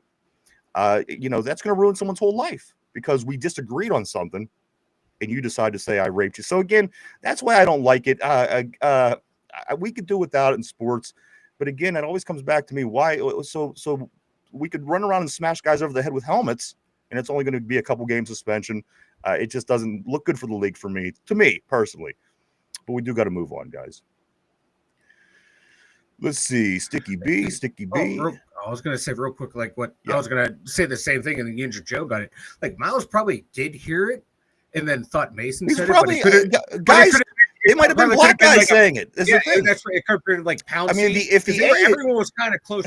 If the A is being said on the field regularly, which it is, I hear it on TV. I hear the guys sometimes run past the microphone. Yeah, maybe that's what he heard. Maybe he heard one of his. And he thought it was the hard R. Thought it was the QB who said it and not someone else. Well, like I said, Mike, it could have just been the A, which is acceptable, obviously, in some parts of this. And it wasn't the hard R, and that's what he accused. Again, so much. I hate it in sports. Again, I love sports. This is where I come to get away from the bullshit of the world. And I just, you hate to see it again, and a guy's reputation for his life, and it could go either way, So again, let's get back to it, guys. Yinzer Joe says Sticky B, watch PFF put that in as a stat. RB says it's true, Sticky. It's true, but no one has the balls to say it. TJ is white. White is bad. I mean, if you watch, I mean, come on, Mike. I mean, it's I'm not going to sit you. here and have race discussions on a football podcast. Well, so if we're going to have that, I'm going to hop off for a little bit. All right, go ahead and hop off because there are a few things I do want to touch on here. Kind of absolutely. Aaron Rodgers is white as hell, and he won the MVP 4 times. I know, that's true. That's just fucking I just don't know what Mike's. Part. Yeah, you're fine. Go ahead. That's just fucking stupid. Anyone who says that's fucking stupid. Well, I think what you're missing is the point. The point of what he's saying is if you do pay attention to what's going on in the world today, that's what's going on. So for one person to have this opinion, what he's saying, I don't think that's not accurate. For the person to have the other opinion, it's worth a discussion. It's worth a discussion, and I don't think that it's not accurate. That's all I'm going to say because there's a lot of crazy shit going on, and and Mike isn't all wrong because I don't talk about these kind of things on the show because I don't want them in sports. I don't like them. I don't believe in them. But again, if you think that this isn't what's going on in the country around you, I think you're mistaken. Has been for a long time. Absolutely. And it goes both ways. So that's, I want to put it like that. That is, a description of how I feel to a T. So let's go ahead and move forward. Vegas says I want the best player. Exactly. That's what I want. I love football. But again, I don't think that these guys are wrong. In the, society today, this is what's happening. Do I agree with it? No, not at all. I hate it. But to think that this isn't stuff that happens, I think that you're off track. Jamal, my man, I'm back on the board. Love Jamal. Always great seeing him. He says TJ's the GOAT, bro, and I'm black. A black guy saying that. And you know what, Jamal? I have so many pro athletes that I love and adored my whole life that are black guys. That's what I'm saying. This is so stupid. Most of the best ones are. I mean, what are we gonna do? I mean, come on. I own Jordans for crying out loud. It is. It really is stupid. But again, it's going on around us. There's no two ways. We got to stick together, guys. We know what's up. We know what's better for things. Yinzer Joe says White's only good for quarterback, and I don't disagree. Obviously, that's silly, but funny nonetheless. Jamal says it's the strip fumbles. Jamal also says Watt is hurt for every game toward the end of the year. He can't. That's what I'm saying too, Finch. Maybe just the offense improving gives him that much more health, on his career. Once again, 10 plays a game. That's all we're asking. Right. 10 more offensive plays a game. Right. Is 10 more plays that we're giving our very seasoned veterans a break. And I'm specifically talking about TJ, Cam. These are guys and that... and they're not 22-year-old guys either. You know what I mean? These guys are above, they're past 30. And when you're 31 to 32, that's about the end of your prime for these elite guys, and has proven to be the case, especially for defensive players. Defensive players don't last as long as offensive players tend to, position skill players. They need that rest where they can get it, and a good way to get it is to stay off the field. Sticky B, he goes right into that. He says, Watt needs to stay healthy late in the year. And again, guys, does it, like I said, this offense improves. It keeps the defense off the field a little bit more. As Finch says, maybe 10 plays a game. 10 plays. That's one drive a game. And then that accumulates. So maybe at the end of the year, TJ has that much more life on his season. So where he's not, And at the end of the day, he's probably going to end up playing the same amount of plays. But, you know what I mean? It works out that way. Let's see. He'll be fresher at the end, right? Right. That's my thinking. Jen says there's a lot of dumbasses in those job positions that do not deserve their jobs. And boy, is that everywhere. This world's full of dumbasses. And it usually starts at the top of just about every corporation there is. There's always some dumbass running the show and making things difficult for thousands of normies like us. John says subjective opinions. It is bad that the team has no other bragging rights but an individual's achievement. I mean, it's Cleveland. We've grown to know and love this team, and again, I love it every time something in Cleveland is not right. I like the other week, Mike, when we were talking about Shedeur Sanders, just they were entertaining the thought, like you said, they have so many guys that do sign to the Canadian Football League. Yeah, would there be nothing better in this world if Shedeur Sanders would go to the Canadian Football League? I mean, come on, it'd be a great move. It'd be a great move to go there instead of playing for the Browns. What if he went there and he had 2 really good seasons there, and somebody in the NFL says, you know what, let's give him another shot. You know what I mean? And we used to see this in the '80s with the USFL guys like Steve Young and that, and. It was like a minor Tommy league. Maddox, an XFL MVP, right? Thank you. That's a great point. He came in and had a great season and a couple great seasons in the NFL. So it could be something for Shedeur. If I were Dion, I'd be getting in his ear a little bit, like, son, man. Right. The Browns, bro, come on, the Browns. If Shedeur got drafted by literally any other team, with the exception of maybe Jacksonville or somebody like it, I could see this being more of a laughable matter. But I mean, the Browns, and what, they got like 5 QBs on the roster now. Right. So I honestly think for Shedeur, it might be a good career move to sit out this season with Cleveland and to jump onto that CFL bandwagon. Vegas says, I hope both lines play exceptionally well. We need both lines to play exceptionally well. And you know what? This is how they're building the team. As me and Mike has been saying for about 3 years, they're going to build this team the way Philadelphia built it with Andy Weidel in the office. This is what you're seeing. Baby. This is what you're seeing. So the offensive line and the defensive line, excuse me, I expect to be a better group both sides this year, and that's going to go a long way, of course. John says Shazier spear tackled all the time. The spine isn't made for that. That's Mike, obviously his point. Made for that kind of straight line. Troy did that a lot too. I know. It was a lot of concussions. It was such a common tackle in that time period. It's because they were all WCW fans watching Bill Goldberg spear people at the wrestling ring. Right. And they're like, I want to be like that guy. And you start seeing him jackhammering, power bombing. Jen says, so true, freak. Glad I'm a Steelers fan. And Joe, Watt and Garrett were drafted the same year, and Watt made a bigger impact, but Garrett has longevity through the season. He doesn't disappear toward the end. Vegas says, if you have red paint, Sticky B says the Steelers need to loan the con artist to the Buccos. Oh man, Buccos need something. They need something. Help. They got Paul Skeens on the hill tonight, though. I just did want to throw that out there. You get ready for a no decision. The Bucco lost. Either that or he gets a rare win tonight. I feel like a rare win. They'll win with one of these 1-0 wins that they always seem to do when he pitches.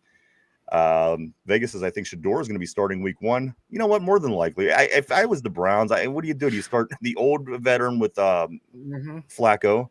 Do you start?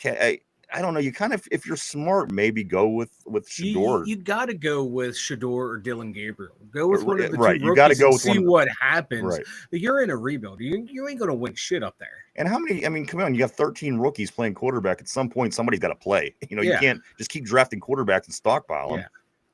Got to see. I hope all of them get to start a game this year. I just want to see that. I wouldn't count that out. Longer and longer. I wouldn't count that out.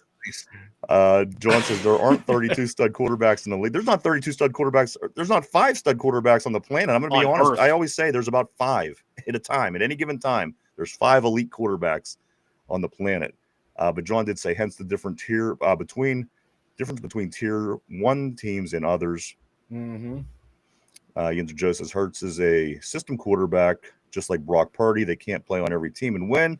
There has to be support all around. I kind of agree with that. That's kind of where I'm at with Jalen Hurts. I don't think he's good on a bad team. No. For me, he feels like a modern day Terry Bradshaw. Ass in the regular season, come Super Bowl time, he lights out. Right. CRB says, you said it, Ryan. Your franchise, not a franchise. Franchise quarterback is a franchise quarterback. You go anywhere and you're the franchise. John said, I would argue Hurt makes tier 1 plays in the postseason. You know what? I don't pay enough attention to him, to be honest. I see them get to the Super Bowl, then I watch them. I see the tush push. I see the defense. I see the coach. I'm just never really thrilled with Jalen Hurts. I'm not going to say he doesn't make amazing. He makes amazing catches, but he has amazing receivers as well. So I don't know. I don't know. Once again, he's a great piece for that team. He's a great piece. He's their franchise. There's no arguing that. For that franchise right now, he is the man until proven wrong. And exactly. You got to respect it. Until he's not winning anymore, you're right. He's the guy. Now, if some of the team falls apart around him and he can't do it, and then this argument's a different thing. But for right now, man, let the guy be who he is. He's got the trophy. 31 other quarterbacks won it. Vegas has old bubblegum from Tops. You know what? I just seen somebody. God. I just seen somebody do one of these card reveals where they open up and they took the gum and they ate it from like 1989. And you know what? It's hard to begin with. How would you know it was bad? You got to really. It tasted stale back in the day. John says TJ's postseason highlight reel was 30 seconds. Unfortunately, you're right. And it's pretty much a touchdown interception against Kansas City like 9 years ago. I can picture the play because the offense wasn't able to do anything, and TJ Watt picked it off and ran it all the way back. It was fumble recovery. That was pretty much the beginning of his legend right there. That was it. That was when he really put his name on the map. And we scored more of that game. I think. I don't think we only scored 7, but I could be wrong. But that was it. That game. Vegas, will TJ sign before September 1st? I believe so. I think he does.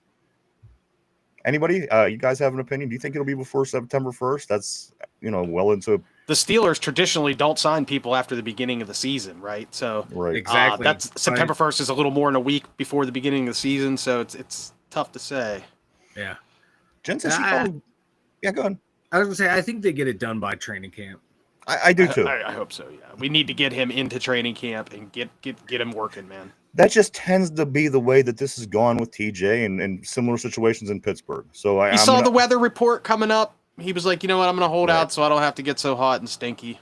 It is what it is, man. He's earned that right, I guess, to an extent. Jen says she calls bullshit. Yes, TJ has another 22 sack season in him. You know what? Again, this will be the year we're going to find out. It was done last time on his contract year.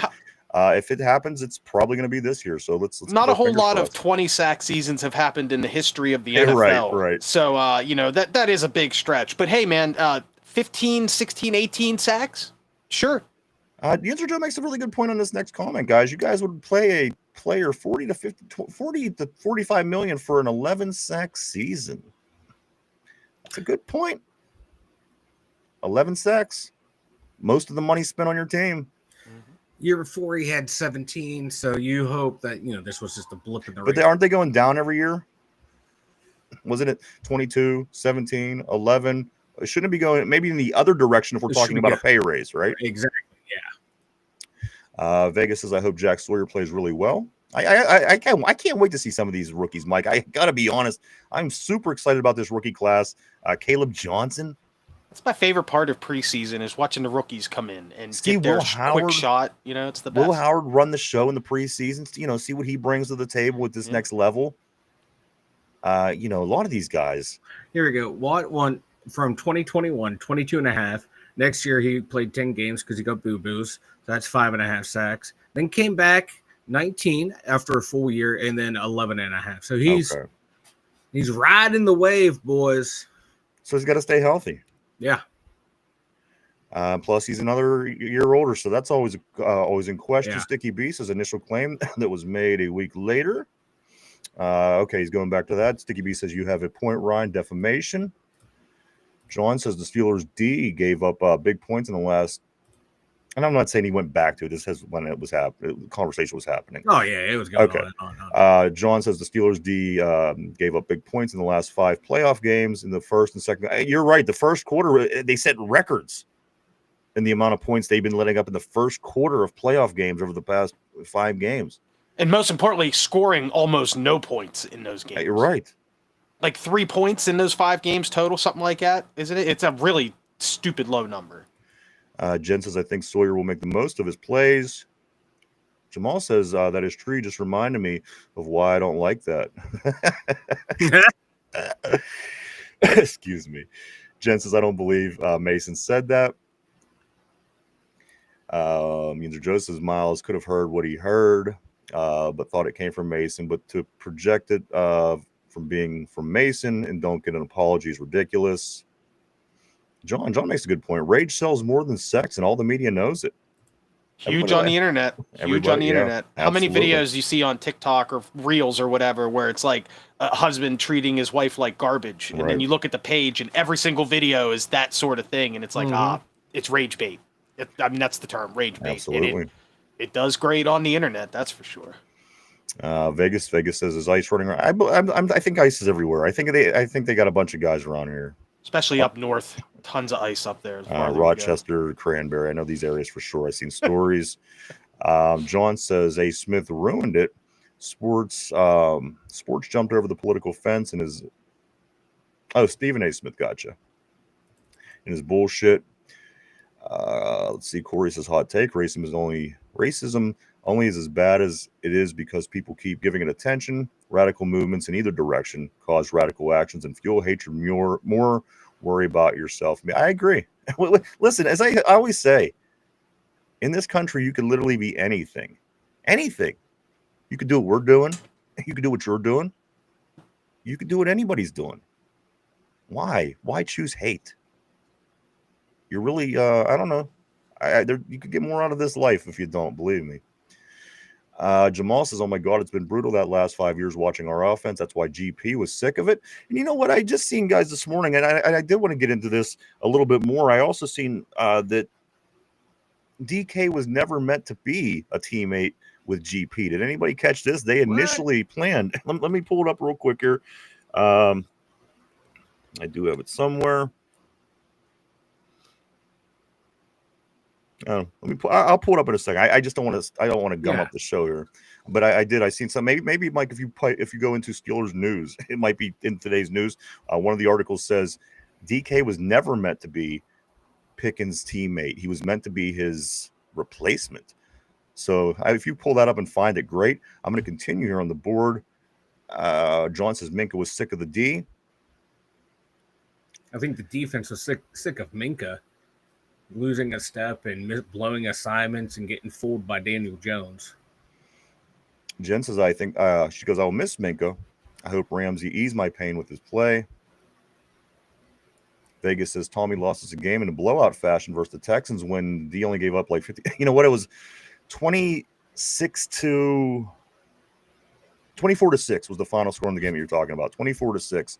You're right. Tommy gave up he threw a couple. I think. Listen, what happened was in this game, there was 2 picks and a fumble recovery, and they were all taken back for touchdowns. That's what it was. It was 24-6 loss. Tommy Maddox threw 2 interceptions that went for pick 6, lost a fumble that went for 6. We lost 24-6. I remember exactly where I was sitting during this game. I was so frustrated because we should have killed that team. Let's see. All right, here we go. Sticky B says, "Can we vote in that Vanilla Thunder makes at least 1 cameo a week going forward?" Absolutely. He's had 4 this week. Vanilla Thunder is here to stay, boys. Vanilla Thunder ain't going anywhere. Yeah. People asked it, and this is what we're getting. If people want Vanilla me to cream grow a pie, skullet, guys. I cannot grow a skullet.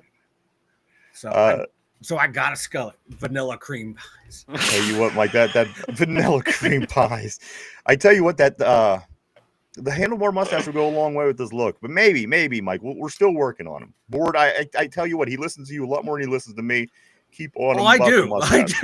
Believe me. I tuned this guy out.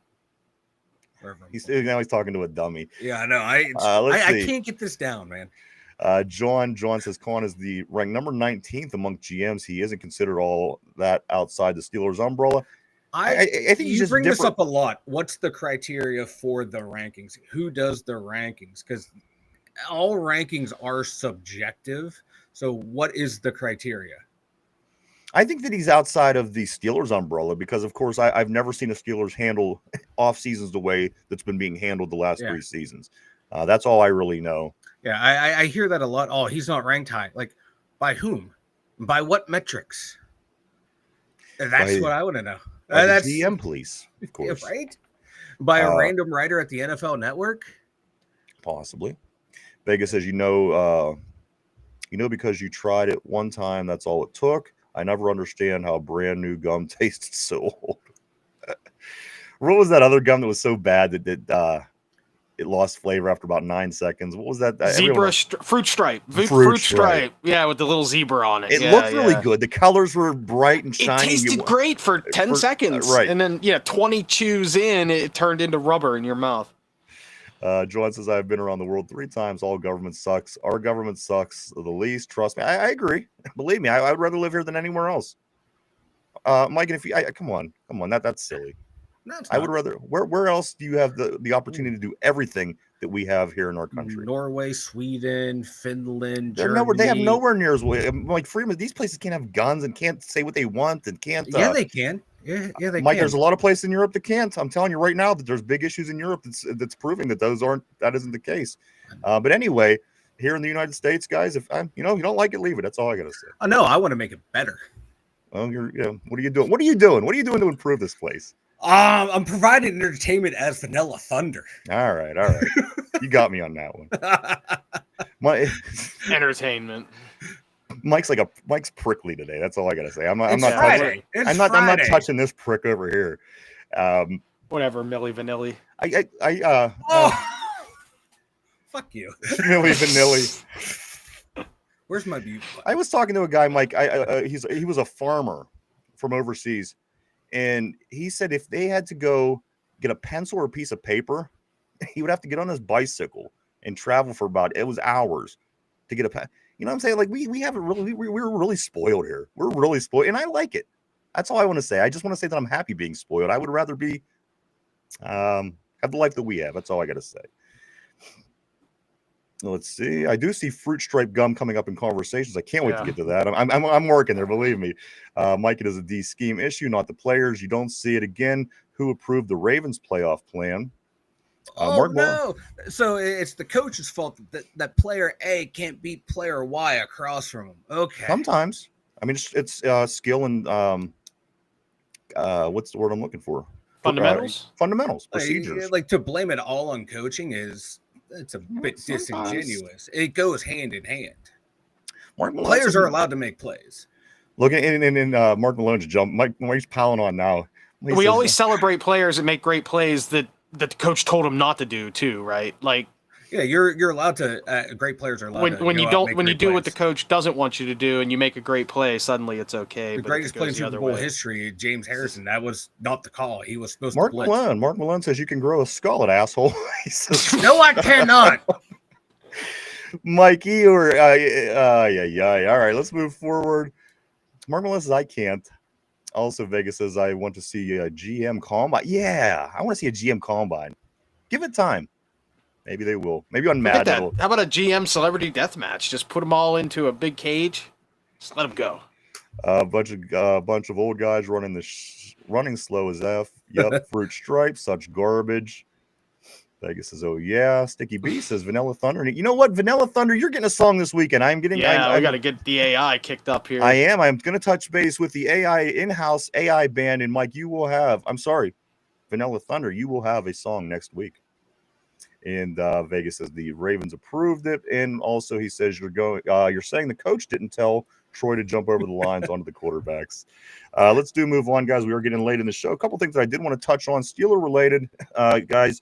Cam Hayward was named the 83rd, number 83 in the new NFL Top 100 list. We're still waiting to see who else is coming. I think that we may have a couple guys ahead of him, but 83 overall. Is he the 83rd best player in the NFL? Finch, Mike, Cam Hayward, 83 best overall. What do you think?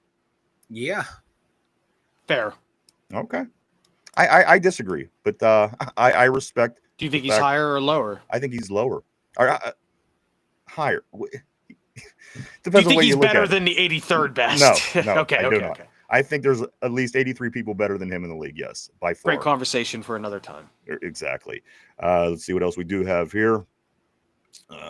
Okay, here it is, Mike. The headline itself said Steelers always knew DK wasn't meant to replace GP, or was never meant to be teammates with GP, but to replace him. Again, I just went into Steelers News this morning, and that was a headline I grabbed. I don't know the story on that. So yeah, I tried looking. I couldn't find that one. So all right, let me pull it up here real quick. I'll look that up. Also, a couple of the things I do have. The Steelers planned a $3.5 $1.5 million in improvements to Acrisure concessions ahead of the draft. So if you are coming to town, or you are in town and making your way down to the draft in April, guys, there's a $3.5 million improvement in concessions.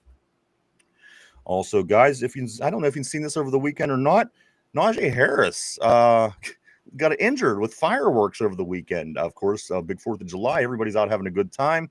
And he had, what's the word that they use, Mike? I don't have it in front of me. Was it the firework accident? Superficial eye injury? Superficial eye injury. What does this mean, Mike? It's something got into his eye. Yep. Oh, that's it. It wasn't like a. He probably got some gunpowder or something sprayed into his eye. He probably had to go to the hospital and have it washed out. And he's probably got a big sty. Would we be freaking out right now if Najee Harris was a Steeler and this happened? Again, it's not a serious injury, but would we be freaking out if Jalen Warren had a superficial eye injury from last weekend? It would be worth a 5 to 10 minute blurb on this show. Like, it would be the kind of thing that the media would just love to harp on about. You know what I mean?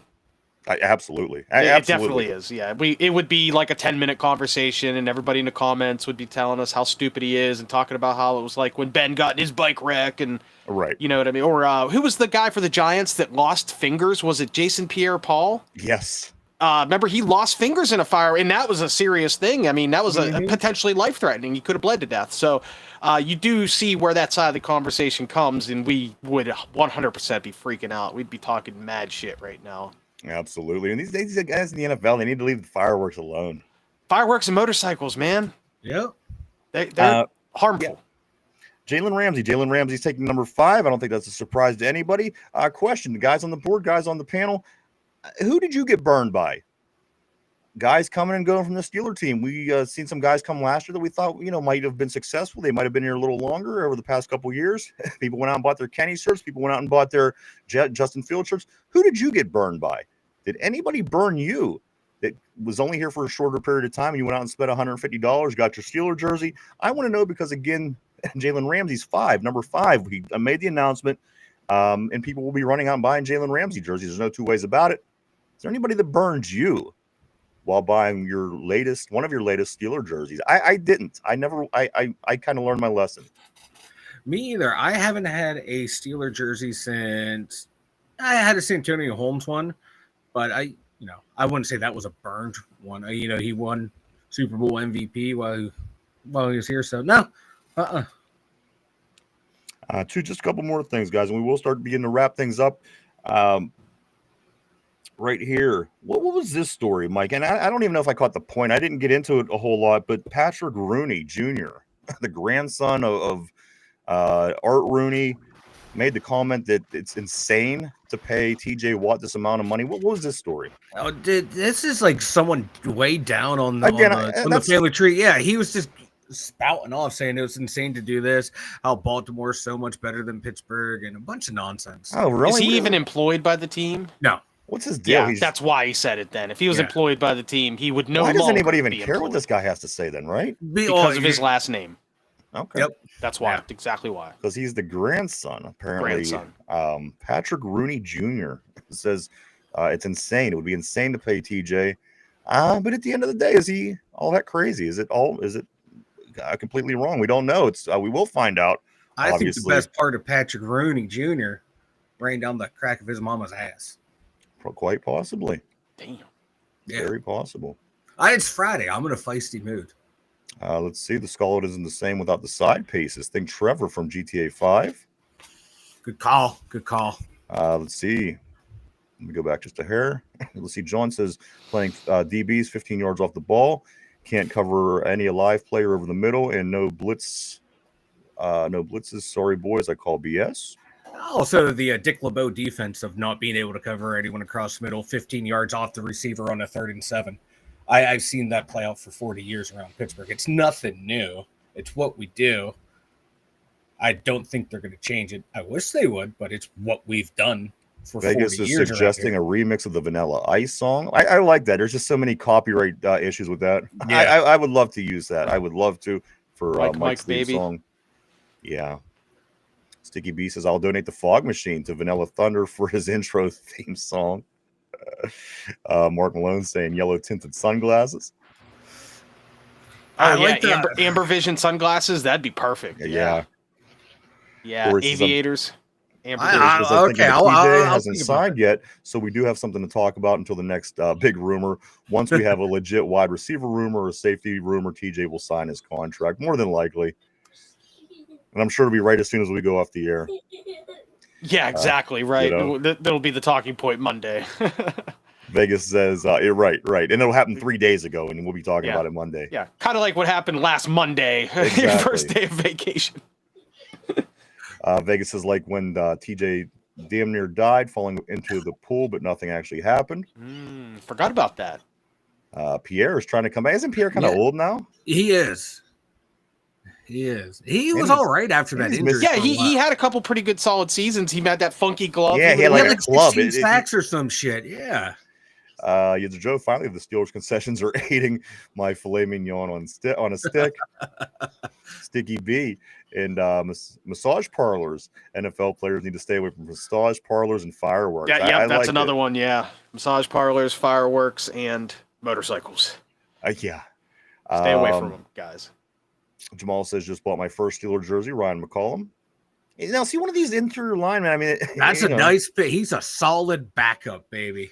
That's what I'm talking about. But I got to be honest, like with the interior line, like Zach Frazier or what's the other guy, Mike, the other young kid, McCormick. You get some of these jerseys. These guys are going to be around forever. People just don't like buying offensive lineman jerseys, which I get. You want the flashy guys. Yeah, I want the flashy guys. Hold on. That's why I have a Bam Morris jersey. Bam was my man. You can't go wrong with Bam Morris. Big old 33. Byron Morris. Bam Morris. Joe says Artie Burns burned me. Okay. Well, you know what? I get it. Fair. A lot of people burnt Artie Burns. Also, Corey says Russ Wallace Bell. I bought all those jerseys in their last years with the team. And that's what I'm saying. Don't buy any jerseys this year. Actually, buy a Cordella Patterson jersey. He might not make it out of training camp. I mean, I like the Bell buy. And at the time, I bought my son the Wallace shirts. I mean, you get these guys are extremely talented. You want to get their jersey. Vegas says he must be about to have to tell an all book about the Rooney family. Right. I would love to have an actual tell all about the Rooney family. John says TJ's contract will be lesser percentage of the new cap than his last contract. Folks need engagement topics. Absolutely. And Sticky B says in a tiny thunder sighting. Guys, he crashes the show. Let's check this out, guys, because we do have a big football game tomorrow right here in Pittsburgh. The Pittsburgh Passion, the Gals trying to make their way back to the championship at Canton in 2 weeks up in at the Hall of Fame. The Pittsburgh Passion taking on the DC Divas for the third time this year. They killed DC down there. DC came here and beat us by 3. Now it's the third matchup. This one is the one that counts. West Allegheny High School, 6 o'clock tomorrow. It's free, guys. ADE Nation, a sponsor for the women's, again, the Pittsburgh Passion, the football team. They are making sure that it's free for anybody that wants to go. No cost on the tickets. Get up to West Allegheny thanks to ADE Nation. Pittsburgh Passion tomorrow, 6 o'clock, West A. DC Divas Passion. Winner goes to the championship. I like our chances, Mike. I don't think that game that we lost last time. But again, every away team won in this series. So, that's going to make it interesting. I think we're too good of a team, to be honest with you. I think we win this game handedly. I think we do, too. The way the offense is playing and the defense as well, they should win this one handedly. I agree.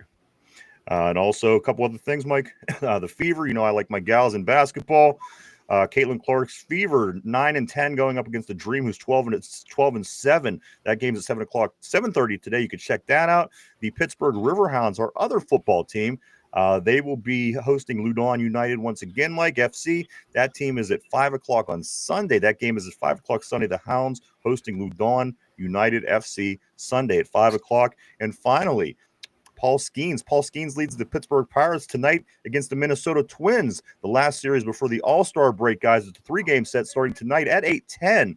Paul Skeens comes in with his 4-7 record, a 1.94 ERA, and 125 strikeouts on the season. He'll be facing Joe Ryan, who has an 8-4 record, a 2.76, and 116 strikeouts on the season. Mike Burrows will be on the bump tomorrow for the Pirates. Mitch Keller will be on the bump Sunday, and then that will be the end of the first part of the season. It will be the All-Star break next week. O'Neal Cruz is in the home run hitting contest. I'm excited. I think this is going to let the country see what kind of freak he really is. I think O'Neal Cruz has all the potential in the world. Paul Skeens making his second consecutive appearance on the All-Star team for his second year in the league. Of course, he started last year. I'm not sure what capacity or who will be starting or what, but I do know those two big names from the Pirates will be participating at the beginning of next week in the All-Star weekend for the majors. But again, in the meantime, the Pirates 38-56 will be facing the Minnesota Twins in Minnesota tonight at 8:10 for game 1 of 3 before they wrap up the first part of the season. Mike, why don't you go ahead and tell everybody about the website? The2dumbyinzers.com. Check it out, everyone. We got all of our links over there, especially if you're new. All of Ryan and I socials are over there. Got a little merch store. We got the dumb blogs, or the dumb thought blog for myself, Vanilla Thunders. Check it out at the2dumbyinzers.com. These are some pretty good shirt ideas too. Like, you're always wondering what some ideas for shirts. I think like all these Vanilla Thunders, and remember that one shirt that was a Macho Man shirt, and it had the glasses and the headband, and like that's all it was. It was no face. All kind of ideas, Mike. You just started an enterprise with this. Let me see what else. Corey Beaver says, I bought my son and myself a Bell jersey before. Oh man, I'm sorry to hear your son passed, sir. It's hard to even read. Yeah. So I keep that in case. That's the only jersey I don't regret. I'm sorry to hear that. I hate that. Beautiful memento, though. Great memento. That's awesome. For sure. Great memories, I'm sure. I got boys. That just hit me, man. Yeah. Guys, let's get into trivia. Mike, put on your thinking cap. I got my thinking headband. Your thinking headband. Finch got his hat that makes him smarter than everybody in the room, of course. It says Yinzer right on it. People on the board, here we go. This is the question of the day. Here we go. I think this one's relatively easy. With 4,894 yards, this player is the all-time leading kickoff returner in Pittsburgh Steeler history. With 4,894 yards, this player is the all-time leading kickoff returner in Steeler history. Take a minute to think that over, guys. We're live 5 days a week right here, Monday through Friday, 11 a.m. to 12 p.m. Eastern Standard Time every day right here on YouTube. All right, guys, question of the day. That's a really cool jersey for a girl. I like that, Jamal. He says he bought his girl a Queen jersey. I like that. I do like that. All right, guys, the player with 4,894 yards. This player is the all-time leading kickoff returner for the Steelers. Finch, I'm going to start with you. Any guesses on who this player might be with that many return yards? There were two names that popped in my head immediately, but the first one that popped in was Rod Woodson. Okay. Is that your final answer? I'm going with it, 26. All right. I'm going to lock you in. Finch is locked in with Rod Woodson. Hot Rod. Mike, I'm going to come to you. With 4,894 yards, this player is the all-time leading kickoff returner for the Steelers. Finch thinks it's Rod Woodson. I'm going to go with my favorite Steeler of all time, Rod Woodson. Would it make it any easier, guys, if I told you he did it in 220 returns? No? Okay. Just a side note that I had. I didn't know if that would 220. It is 220 times he returned the football on a kickoff. 4,894 yards. Both of the guys on the board, on the panel, are saying Rod Woodson. I'm going to give it a couple more seconds just to see if anybody on the board wants to throw something up, but Rod Woodson is the pick by both Finch and Mike this morning. Again, the question is 4,894 yards. This player is the all-time leading kickoff returner for the Steelers. Both Finch and Mike are saying Rod Woodson today. And the final answer, guys, the correct answer, of course, yes, it is Rod Woodson. Good job, guys. Good job. Hot Rod was a badass. Out to like almost 22 and a quarter yards per return. What is that right? 22.24 yards per return. On a kickoff, possibly. Yeah. That's a hell of a number right there. Well, the punts are a little smaller. Yeah. The punts are only I understand that. Yeah, they get that 10-yard head start, especially back in the day when every boot went to just the goal line, but still that's impressive. That's awesome. Yeah. When guys actually still did return the ball, which I love that time. I wish they'd get back to returning the ball more. But I understand the safety aspect too. It really is one of the most dangerous. It's one of the most dangerous plays statistically in the NFL is the kickoff return. It's one of the most dangerous sports. You know what I mean? I agree. I don't disagree with that. If you give me $40 million, I will gladly bash my head off of anything. Not too many $40 million players are returning kicks, though. The big ones are throwing the ball. Give me $5 million. I'll bash my head off anything. Let's see. Hank Poteet out of Pitt. He was a Pitt guy, if I'm not mistaken. RV. Hank Poteet. Yes. Yeah, he was. Rod Woodson, of course. Maul, that is correct. Rod Woodson. Joe, Mike, headbands restrict blood flow like the cock ring. You'll go blind. Is that what you're wearing? Is that why you're wearing your glasses? Maybe Mike has those weird blind people eyes. You know why? There's another reason you can go blind too. Yeah, and I may have some hairy palms. That's right. Yinzer Joe says Randall. Randall could have been a good pick. And Larry Anderson, safety. That's Mike. That's kind of my take. I played football as a kid, and it was my decision. If I would have got hurt, I know it was a physical game. Mm-hmm. That's just kind of the mentality I carried. Corey says Santonio Holmes. Maybe he had a lot of return. That's another good one. And Vegas, you're right. 22 yards or return on kickoff is not a lot. Actually, guys that had really good averages were, I think, in the higher 20s, if I'm not mistaken. But that is the way. Like, touchbacks, fair catches, and then long gainers. So yeah, he had a lot of big gains. That was the big thing for him was that he returned a lot for touchdowns. He had a bunch of touchdowns. Yeah. Also, guys, getting ready to wrap things up. My thing is this: the furries, the biggest anthrocon in the country. It was in Pittsburgh last week. We have Picklesburg coming up next week, but the Anthrocon, the furries were last week. They raised nearly $90,000 for the Pittsburgh area cat rescue. So again, say what you want about these guys. They do good when they come to town. Always great seeing the furries last week. Again, record numbers. This week, Picklesburg, guys. If you like pickles, I'm not a big pickle guy, but I know people like pickles. Big event going on down in Pittsburgh for Picklesburg. The furries get a bad rap, it's a shame. Absolutely, people kind of make it perverted and things. It's weird. That's exactly what it is. People always want to bring it back to bestiality and like the urge to want to do that thing, and it's like, yeah, sure, people. It's a little weird when people go a little overboard with acting like a dog, but they're doing nice things for the community, and I guess Anthrocon is a big hit. They do it every year. So Pittsburgh, it's the biggest one in the world. It's the biggest one, yeah. Also, guys, don't forget tonight at 9:30, come back right here on the network to check out Jeff and Tim and Ryan, the three Gooners. Tonight, 9:30. They are unapologetically funny. I laugh my ass off every time I see them, and I do tune in every time they're on, guys. Check out Finch, Ryan, and Tim tonight. The three Gooners, 9:30 right here on YouTube. Let's see what else we got. Also, big competition, guys. We're going to really dig into it next week. But anytime in the meantime, don't be afraid to stop by, drop off in our email. You could add your name to the hat. We do have the Do You Have What It Takes to Be the New Dumb Yinzer contest starting, guys, until you have until next Friday is the deadline to enter your name. But go right to where you see Finch on the screen has it. I'll read it aloud. 2dumbYinzers at Gmail. TWO. DumbYinzers at Gmail. That's the word, not the number. TWODUMYINZERS at Gmail.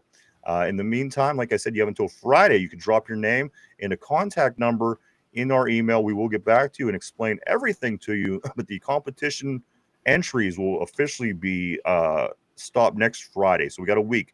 And then again, we will really get into things and explanations and all that again as we start to get closer. So do stop by, drop in our email address. That's TWODUMYINZERS at Gmail. And we will make sure to get back to you about everything. Mike, anything before we do start getting ready to wrap things up for today? Yeah. On this day, 24 years ago, the Pittsburgh Penguins traded Jaromir Jagr. Wow. I remember like it was yesterday. Yeah, to the Capitals for Chris Beach, Ross Lupachuk, Michael Civic.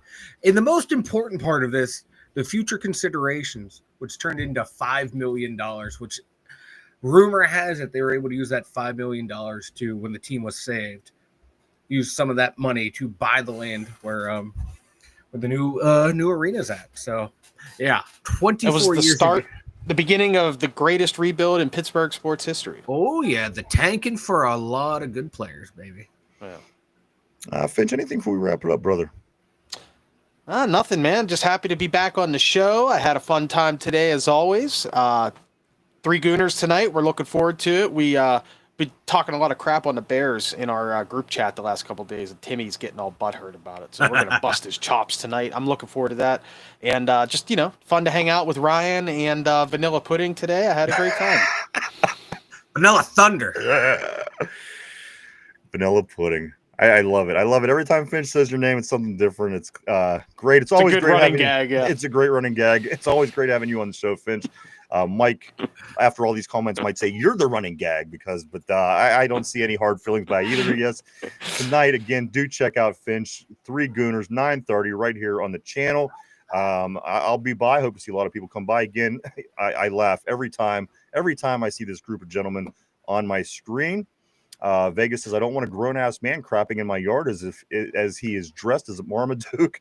Of course, going back to the furries. It's the same guy that was dressed up as a homeless guy the week before doing it in your Right, yard. right. It's just now he has an excuse to wear a dog mask. Vegas also says Penguins had huge hits with their top picks. Absolutely. And this kid that just committed to Penn State, Mike? Yeah, Penn State, Gavin McKenna. He is the number 1 prospect that the Penguins are tanking for. Every 21 years, we get a 21 guy. years. Lemieux, Crosby, McKenna. And then it starts again, and then we win I more like cups. it. And I go like through the cycle. Mark Malone says, grow that skull up, Mike. Don't worry what anybody says about you. Keep Just that thing do it. growing. Guys, I do want to say thank you to everybody for coming and hanging out and checking us out today. We certainly appreciate each and every one of you. We truly, honestly do. We wouldn't do it without you. Thank you so much, everybody. I do want to say thank you to everybody on the board. You guys always keep things interesting on this show. No two ways about it. I want to thank every single one of you. Everybody that's at home, everybody that's in the car, maybe listening at the gym, maybe at work, wherever you're at, thank you as well. I don't want to leave anybody out. Thank you so much. Besides for that, I hope everybody has a safe weekend. It's hot. It's crazy. I don't know. The weather's crazy just depending on where you are. I know that people that watch the show and tune in are from, a lot of different places around the country and the world. So wherever you are, I hope things are okay and the weather isn't too crazy for you. I've seen houses floating down the street in New Mexico. And geez, I'm glad that we are here where we are. And a lot of people that love to go to nice weather places always tell me how shitty it is here. But you know what? My house hasn't ever floated down the road. I do appreciate that. And for that reason, I can't argue. Anything else, guys, before we wrap it up? Speak now or forever hold your peace. Have a good weekend, everyone. All right, everybody. Thank you so much. I do want to say, if you haven't yet, go check out our social media sites. We have presence on Facebook. We have presence on X, formerly known as Twitter, Instagram, and Threads. You can always visit those. You can visit our websites, stop by, check them out. And if you haven't had a chance today, hit the like and the subscribe button. It certainly helps us out, and we do appreciate it. Again, we want to thank everybody, guys. You were awesome this week. It was a great week for the show. We can't wait to get back at it next week as we are counting down, guys, because as we get into next week, we could then say next week is football camp. And once that's here, guys, it's all in. So we made it. We need it. We hope everybody has a safe weekend. Stay safe. Keep cool. I think that's everything, guys. Anything else? Nope. Later, Vanilla Wafer. Vanilla Wafer for Finch. For Vanilla Wafer, whatever he is, for Mike. Thunder. in his Steelers Central Mobile studio, myself, the 2 Dumb Yinzers. Everybody have a safe, great weekend. We hope to see everybody back on Monday. We'll be back at our regular time on Monday. We'll see you then. For Finch, Mike, myself, the 2 Dumb Yinzers, have a great weekend. Bye-bye.